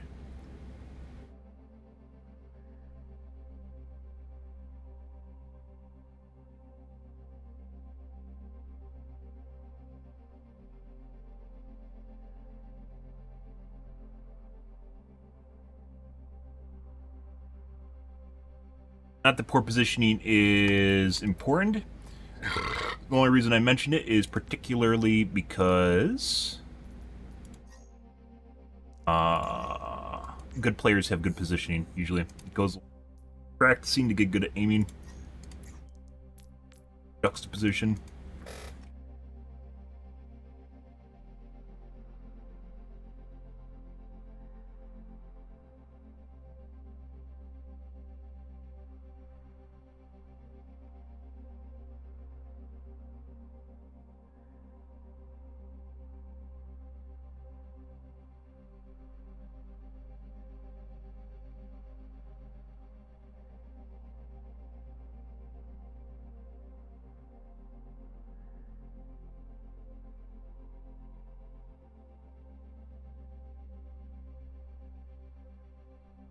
Okay, let's look at the BAP. BAP actually we saw miss, so he's just adding to the shit show that was. Let's take a look, guys. Good, good. Ready for battle.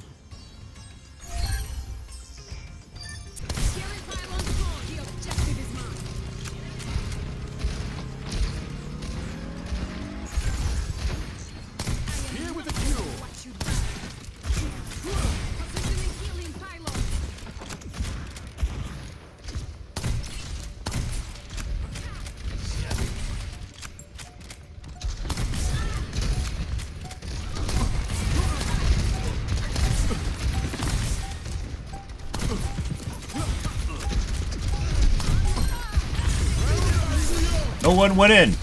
There's like multiple points where I'm the only one that actually went into the fucking point. No one even attempted it to start overtime.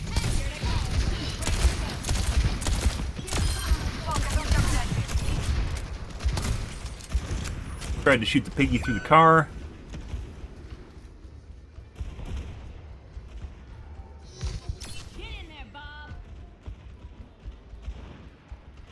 Flashpoint unlocks in 10 seconds. What's really important, kind of still in good new game mode, guys, but what's really important with Flashpoint is sticking together with your team, even if you're not going to the point, so they don't get picked off, and you have to spam commands to try and get them to go to the point, so they don't just die and do stupid shit. I guess I didn't do enough of. You are completely healed.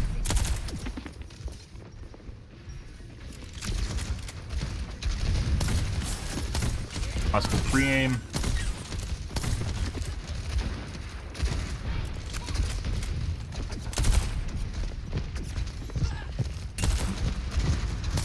Reloading.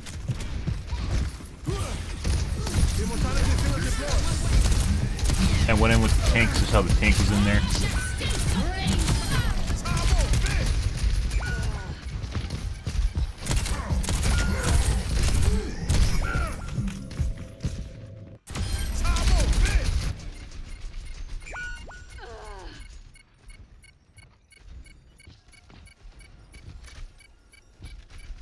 Definite pre-aim.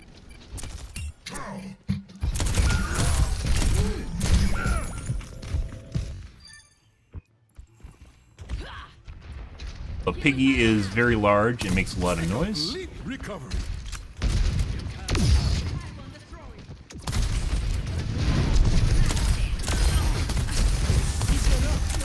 Let them up.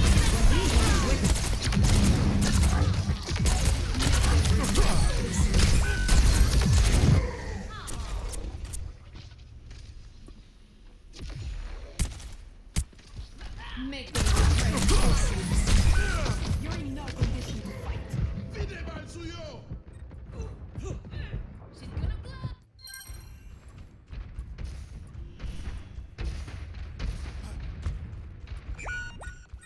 Let the dragon consume you. You are completely healed.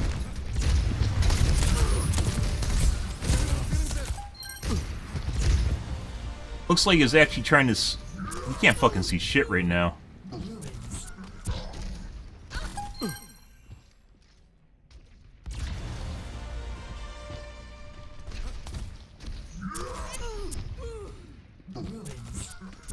Maybe the animation changes depending on the replay? Everyone feeling better? That's not really what I was looking at, though.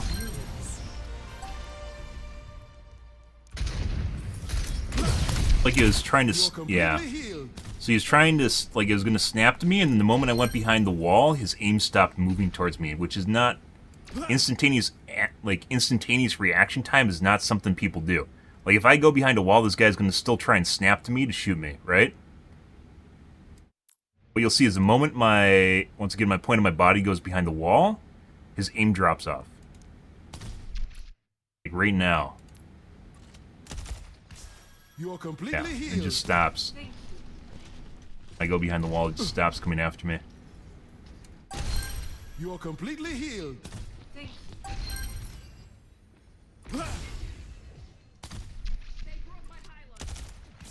You are None for me. completely healed.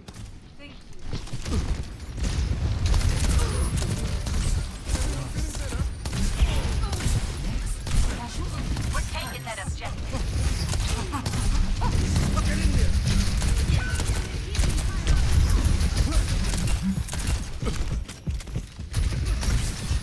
Now you see me?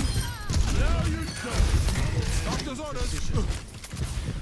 Attack the objective. Looks are inorganic too. Healing pylon out. Flashpoint unlocks in 10 seconds.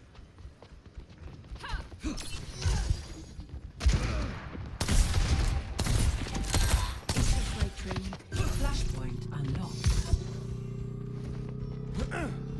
Good, good, good. Near my pylon.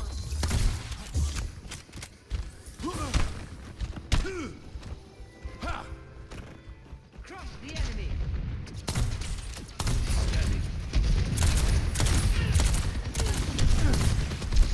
Healing you up. Round of healing.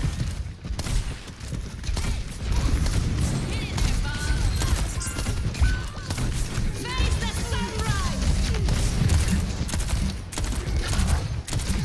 Chemical and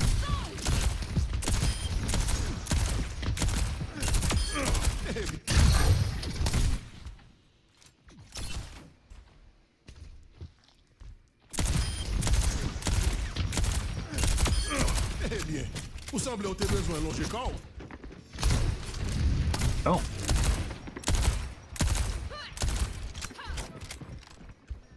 Like, it's like he's shooting like he expects his aim to snap to me. Like, look at this. Like, even though he doesn't really... He's not really aiming at me. He's not snapping to my position, right? Like, he just expects... Like I mentioned before, this is kind of a... So if you've ever played, like, cross-platform with aim assist players, so people that use a controller, one of the behaviors that they exhibit, and they show you, is they'll just hold down the fire button when someone's about to round the corner, because they're waiting for the aim assist to take over and just latch on. If you're actually a remotely decent player, you're not going to waste your ammo just firing randomly into a crack when the person's not... You can see, like, the shadow chasing away, right? You can see he's not even aiming at me as I'm going backwards, but he's still firing. So, as I'm going backwards, you can kind of see me here, and he's just holding down the fire button, waiting for something to happen. You've seen already. Fire's late. He's just firing the button now. Yeah.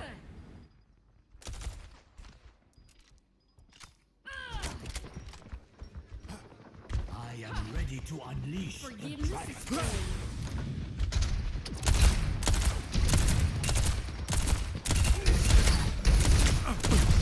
Accidentally snapped the wrong guy. He was shooting at me and then started shooting Hog.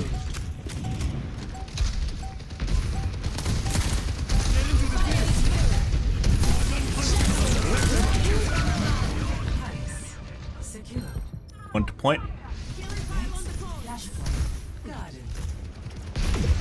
I think Piggy could have walked through all that. Like, if he's drinking, he has damage reduction, he could probably walk through the dragon onto point.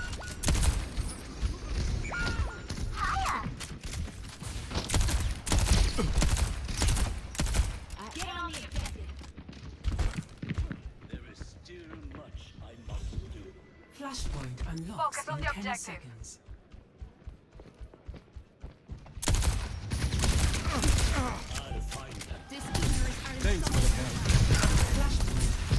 Got Diva out of her mech and no one finished her off.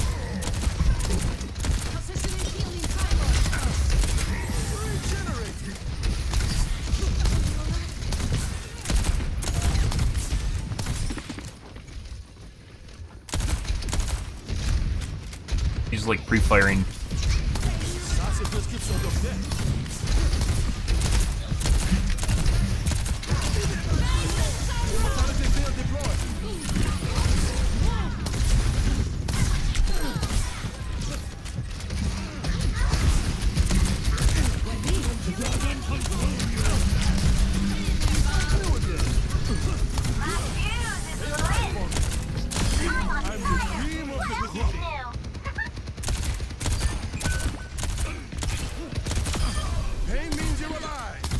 Guy just showed up late and got staggered.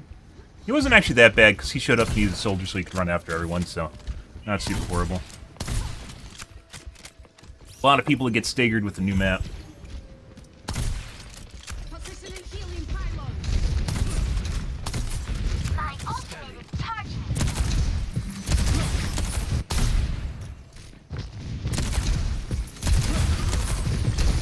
Got me behind the wall.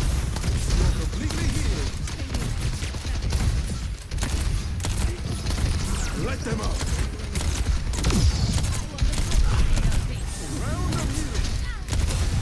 Got the victory fever. Got boot back.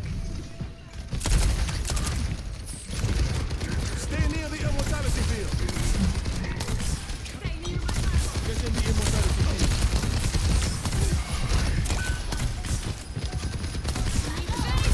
field. We haven't really had a really juicy pre-aim. It's unfortunate. Still pretty sure this guy's cheating. Yeah. Good. Which is this guy.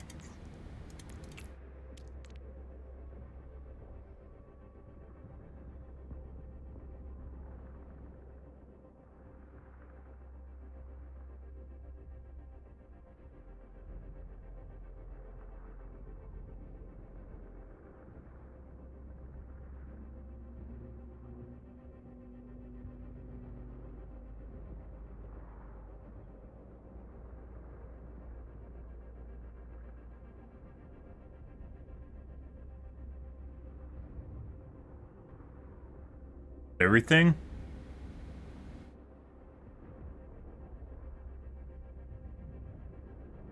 By the way, remember that soldier like 2 games ago? And I told you guys like his aim's vibrating? Even like good aimbots do not vibrate at all. That's a sign of a really shitty aimbot when it does that, but they still exist.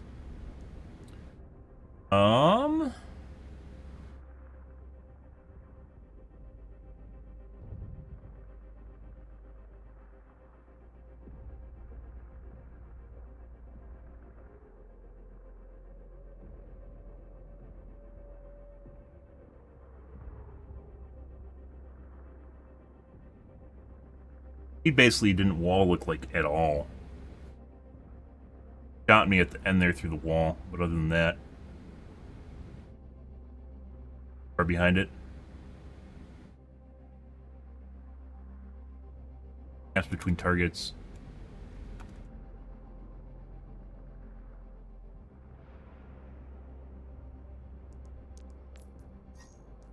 Master, top 500.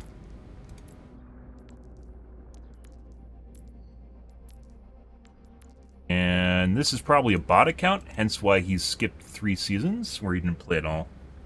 So he probably bought someone's account, or it was compromised and he bought it.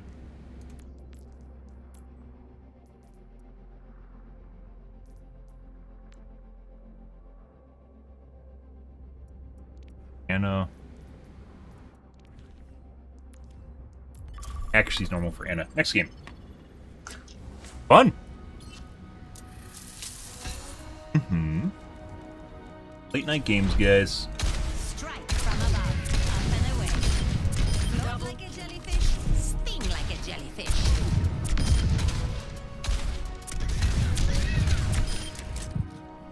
Next game.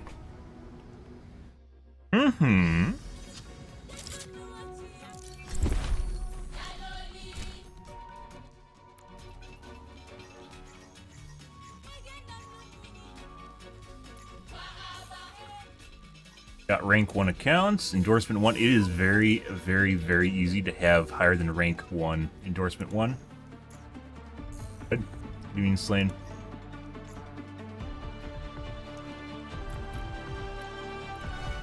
Strike from above. Hello. Stay here, will you? I hate when people run without me. Wait, mate.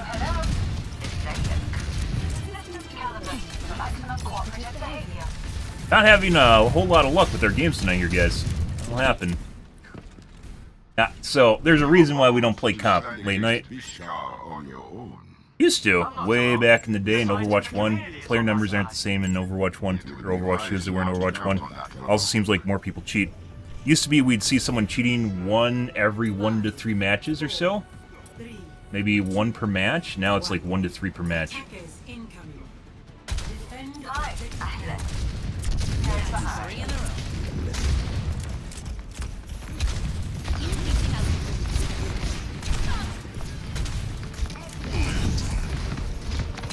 Missed. Missed. You have a mercy, they do not.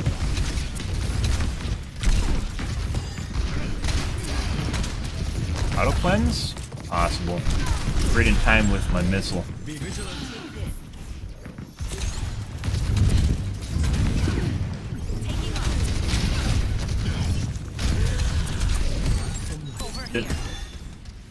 Dude, they need to fix the pings so they're faster. Pings are like maybe 200 ms, maybe more than that. 500 ms to 1000 ms behind when you push it. I don't know why they're so unresponsive.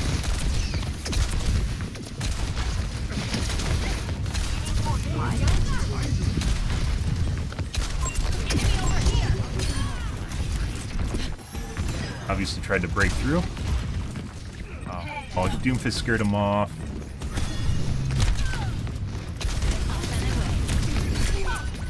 Headshot. Good.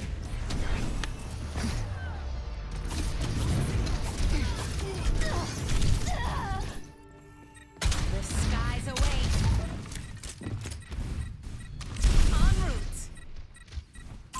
Eyes on the target.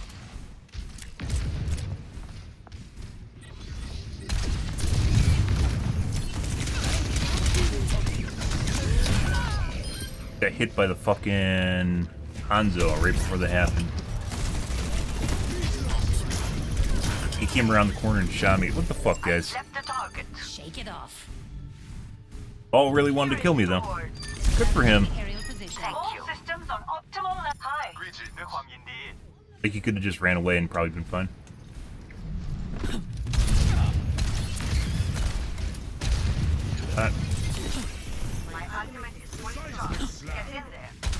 Over there.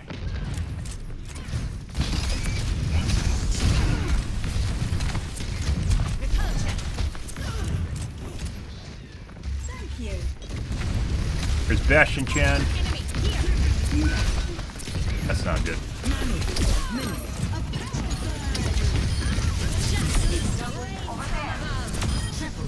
For peeking.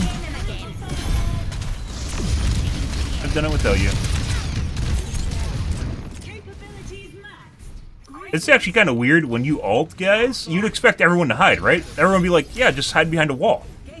And then I like try to bait it. I used to try and bait them, but then some people just they walk into it. Like they oh my god. Tragedy.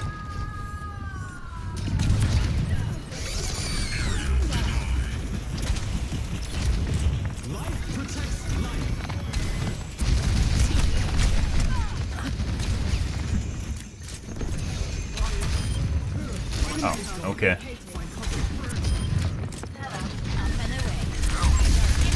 That's not good. Ever since they put fucking railings on everything, like training railings, you can't boop people worth shit.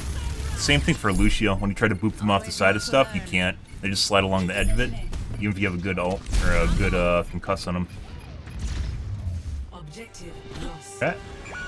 Stop the payload.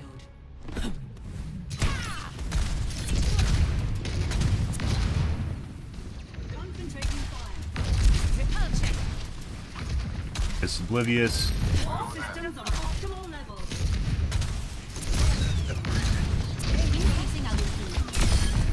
Check confirmed. En route.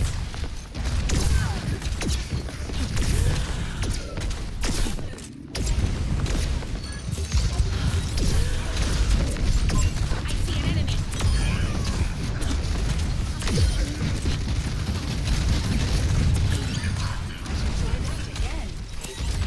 Excellent teamwork.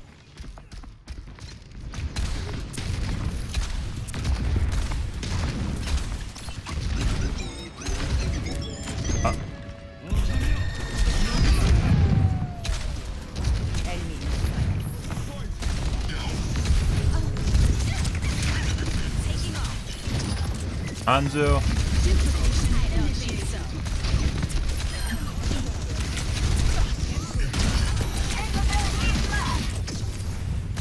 Could ult and kill him.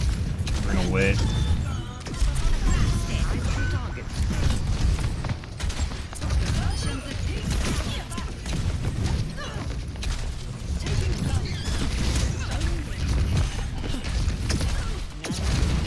Positioning underway.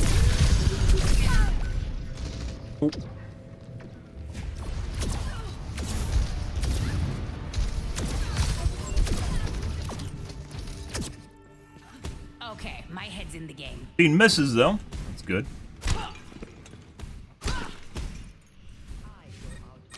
Repositioning. Incoming. Good, good, good. Yeah, Kelly. Good to meet you. Hi. From above. Now no more tank.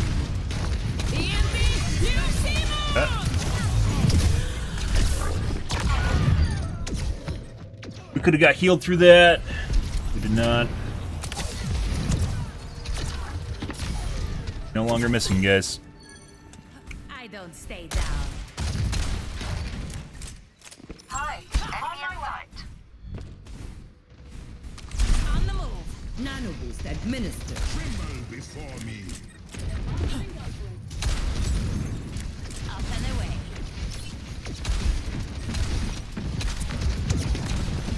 Repulsion.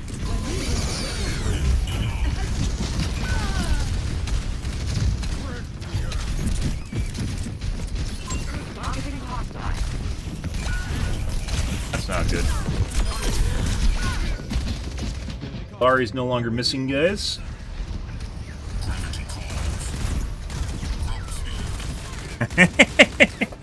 Good? Good. Making another approach. I put it at your head. Yeah, program probably did it for him. Wonderful. En route. Turret detected. Let's redirect. Aerial positioning underway.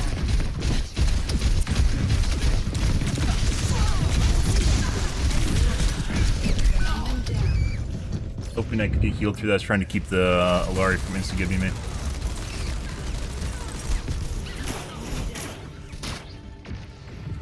Returning to battle.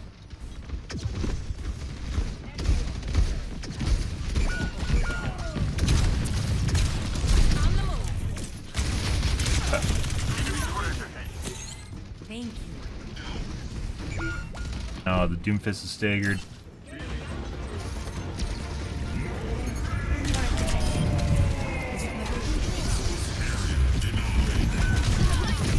You have to sit here and try and install the cart. There we go. Yeah, this guy's full of shit. That's the Lari. For some reason he's bent out of shape.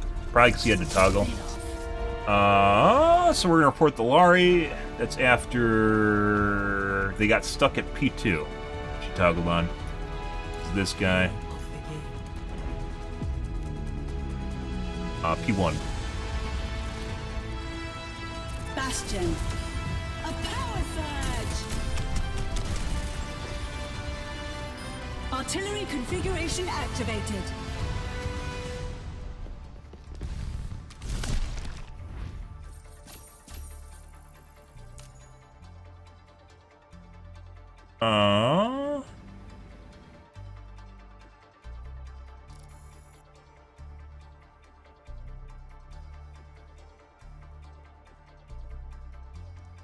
She's just fucking hitting everything. Good for her. Or them. Or whatever the fuck they are. Oh! Next game. Good shit. Strike from above. Increasing our Good. en route.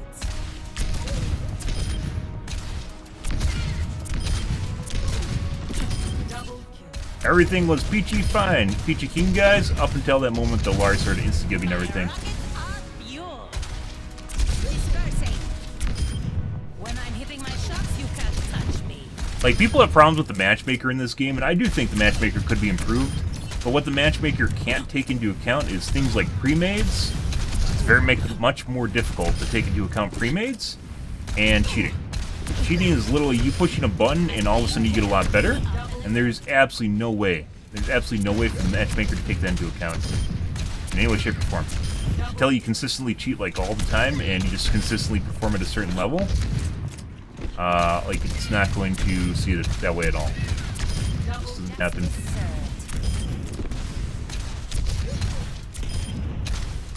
I don't think so. Same thing, there's a lot of people that think there's a shitload of Smurfs in the game. There aren't. There's only a handful of top 500 players, and they aren't always making Smurfs and always in your games. Cheaters. Taking off. Because all you have to do to cheat this game is type Overwatch cheats into Google, sadly. So,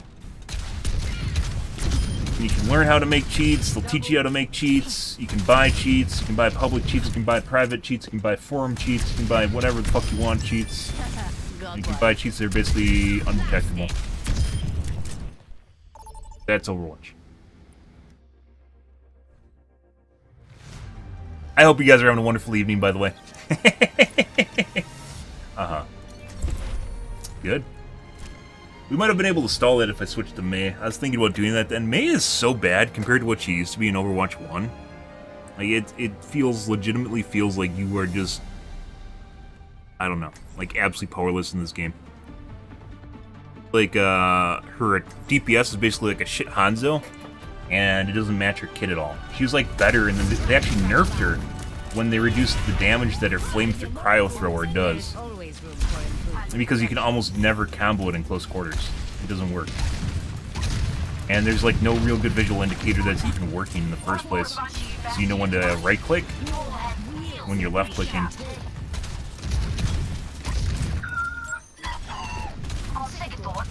Safety rails.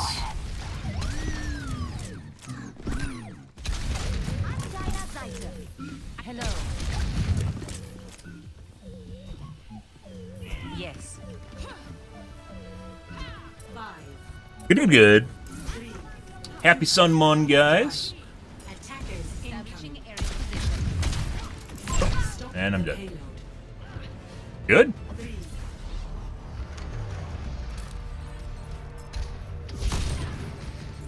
Double flick. Shake it off. Killing everyone.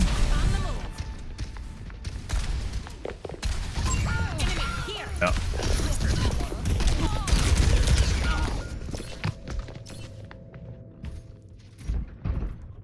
Oh, it's fucking...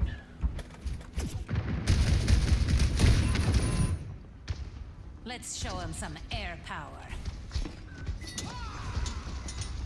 Stay near my pylon. The Zim lobby.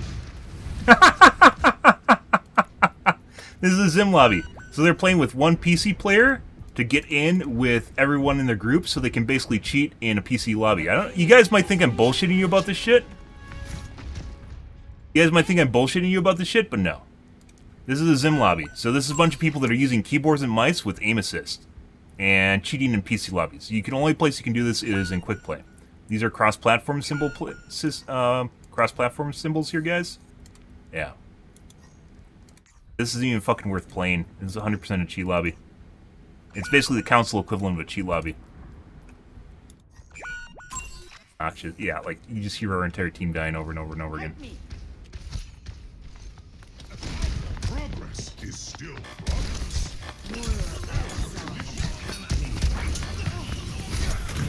I don't think so. Good. Fucking cheat lobby. Which is the PC player? Highway guy, which is Keurig.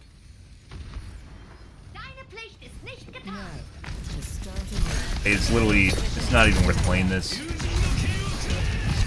This isn't just like one guy that's cheating, this is 4 people that are cheating.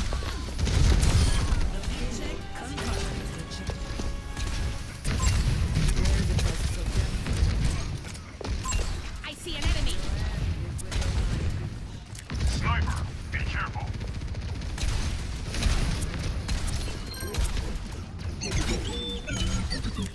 Bastion just ulting in the middle of the street.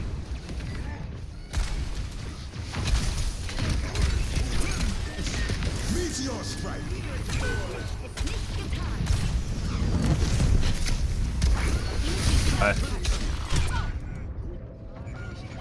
So at the very least, the Widow's cheating.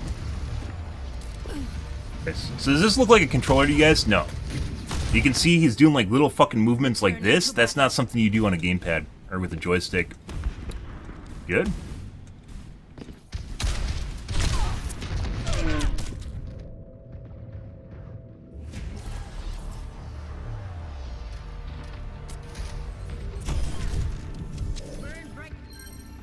Shake it off. Linear, or not linear movement. Gamepad movement is very, very easy to see compared to keyboard and mouse because they'll oftentimes make linear direction changes. And they won't have like spirals or anything like that. Fuck off, bitch.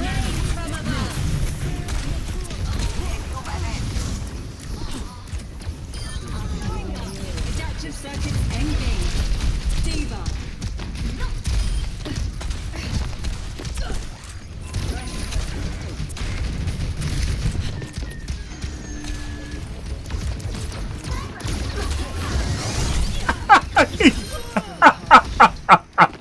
He like has no idea how to play the character. He's just trying to get the aim assist to fucking do work for him.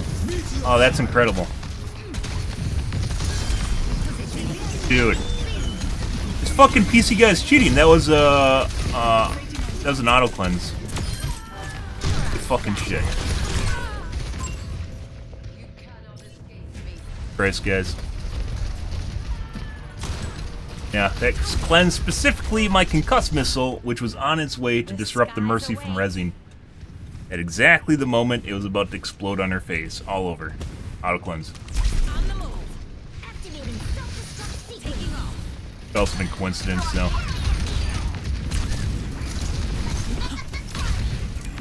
One of the best heroes to abuse, by the way, if you're using a Zim, not whether we're going to tell them in the game because they don't fucking need help cheating, is Hanzo. He has a very, very, very strong aim assist on his character. Because they're playing with the gamepad and they need it.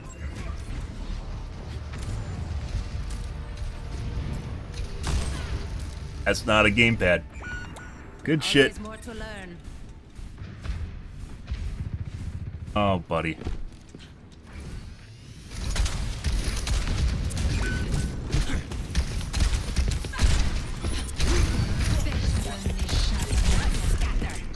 Meteor strike.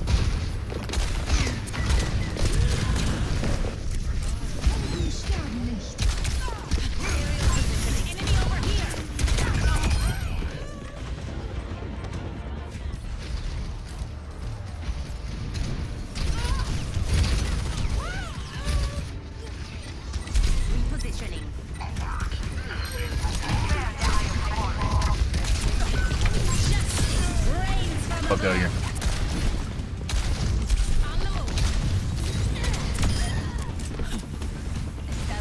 Oh, Mercy here, isn't there? She didn't die. Fuck the Mercy go.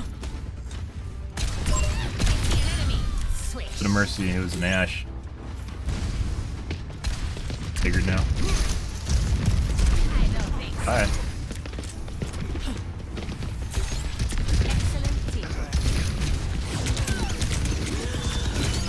Got stuck on the fucking wall. That's not where we want to be. This is also not a gamepad player. Actually, that might be a gamepad player. Oh, look.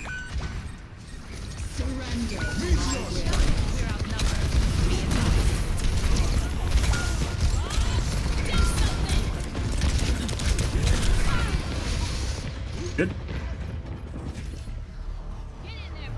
Wait. That's the Widow! That's the Widow! Haha, they plugged in a gamepad! What the fuck? Nice Sims, guys. That's fun. Meteor strike. Can't wait till Wiz starts banning them. Wasn't zimming. Typo? Freudian slip? The fuck is that? Oh yeah. Alright, we're gonna definitely report the Widow first. I don't know about the Ashe, that might, or the Kiriko, that might have just been lucky.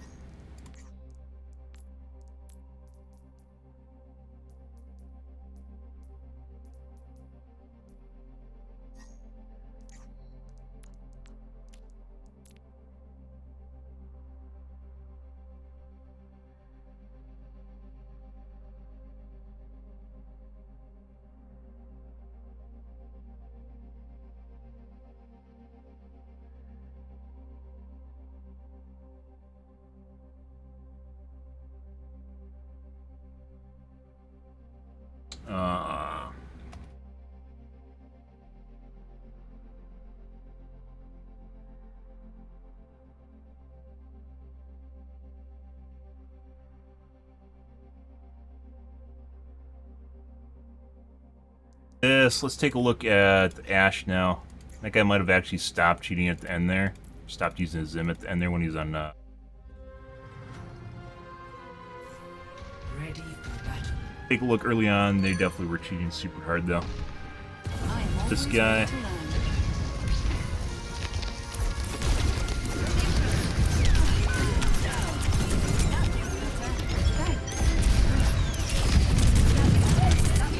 Fucking aim assist is so fucking strong.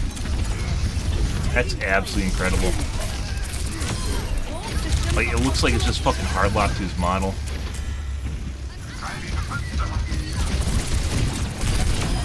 I've got your back.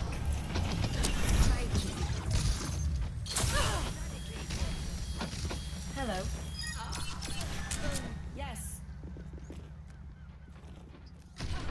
A gamepad. No.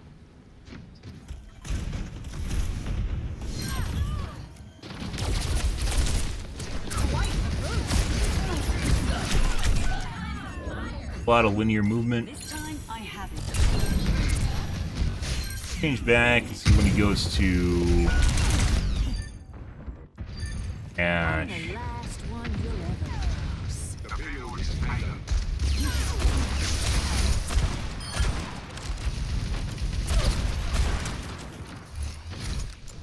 Might be a Zim, or it might be a gamepad with very high sensitivity.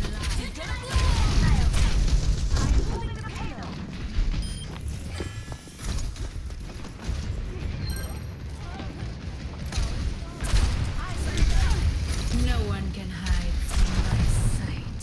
Incoming. There they are. Get ready. Heroes never die. Payload advancing. As scheduled. Let the Kitsune guide you. When he has a whip. Aim assist, guys, by the way, should not be in any game. Every game should have the option of keyboard and mouse or a gamepad with gyro aim. And there should be no aim assist at all.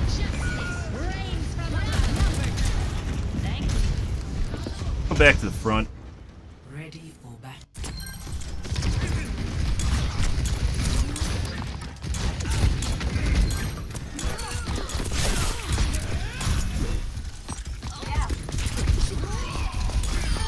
This looks like gamepad.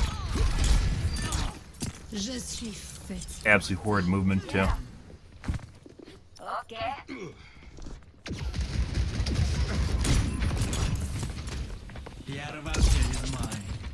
By the way, guys, if you're curious what an aimbot looks like, you can just look at aim assist in the game, which is basically an aimbot. So, like, if you're trying to figure it out for yourself, the bots all have an aimbot built in too.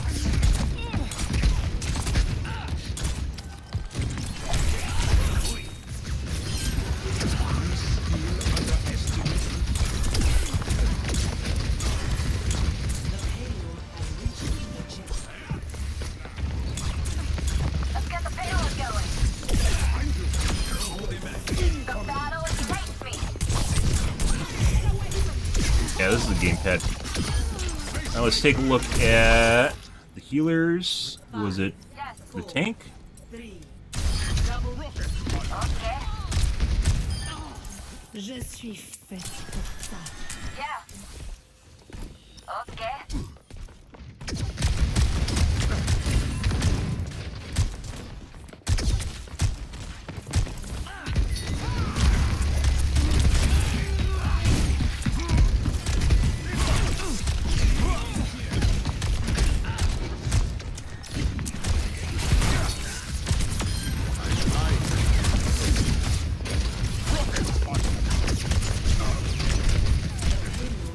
You can't even get around a post.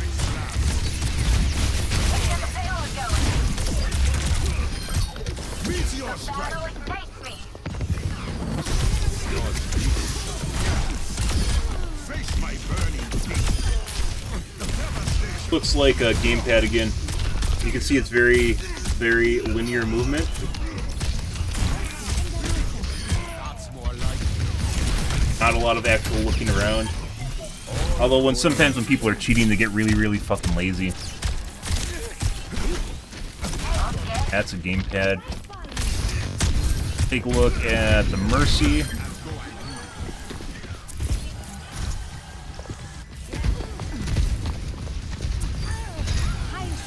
So it's just the Ashes cheating? Je suis faite pour ça. Yeah. Okay.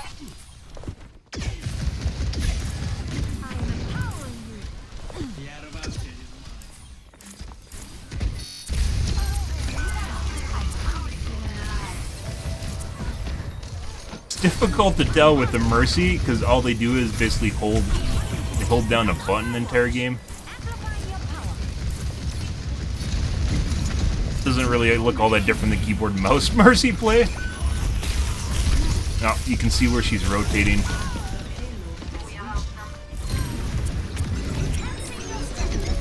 That's a gamepad. So the only one that was cheating was the Widow. Thought that was a Zim lobby. It's not. So their friends don't know the guy's cheating. Which was this guy. Edwin, how's your evening going, dude?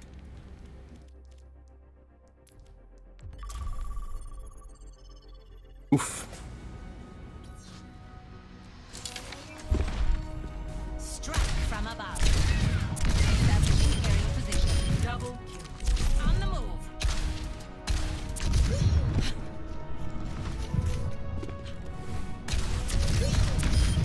When I'm hitting my shots, you can't touch me. Double. Next game. Good to good. Yeah, I thought that was a lot worse than what... I mean, it was still fucking basically unbearable. With a Widow that's basically using an aimbot, but they don't really need to hold back their accuracy at all either, and they just literally just fucking hit 100% accurate shots the entire game.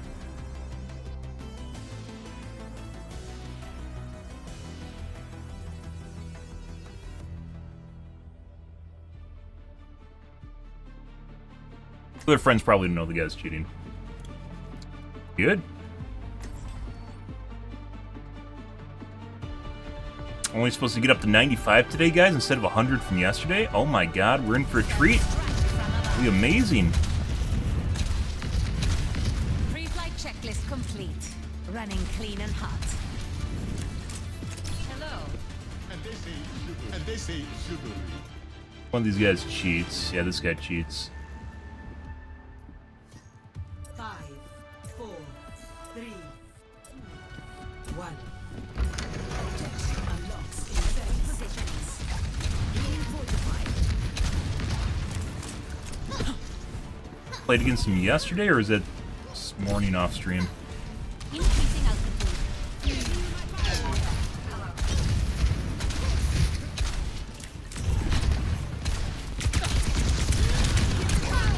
Oh. That sucks.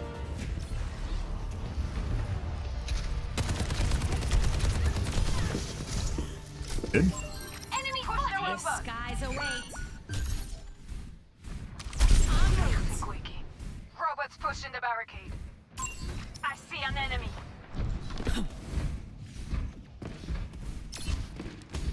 Aerial positioning underway. They left for some reason.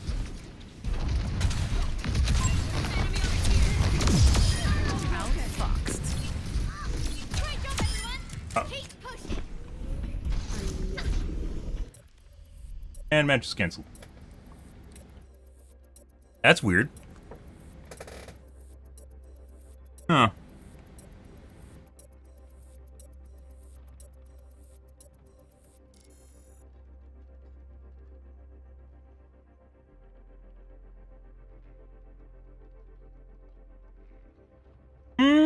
Okay.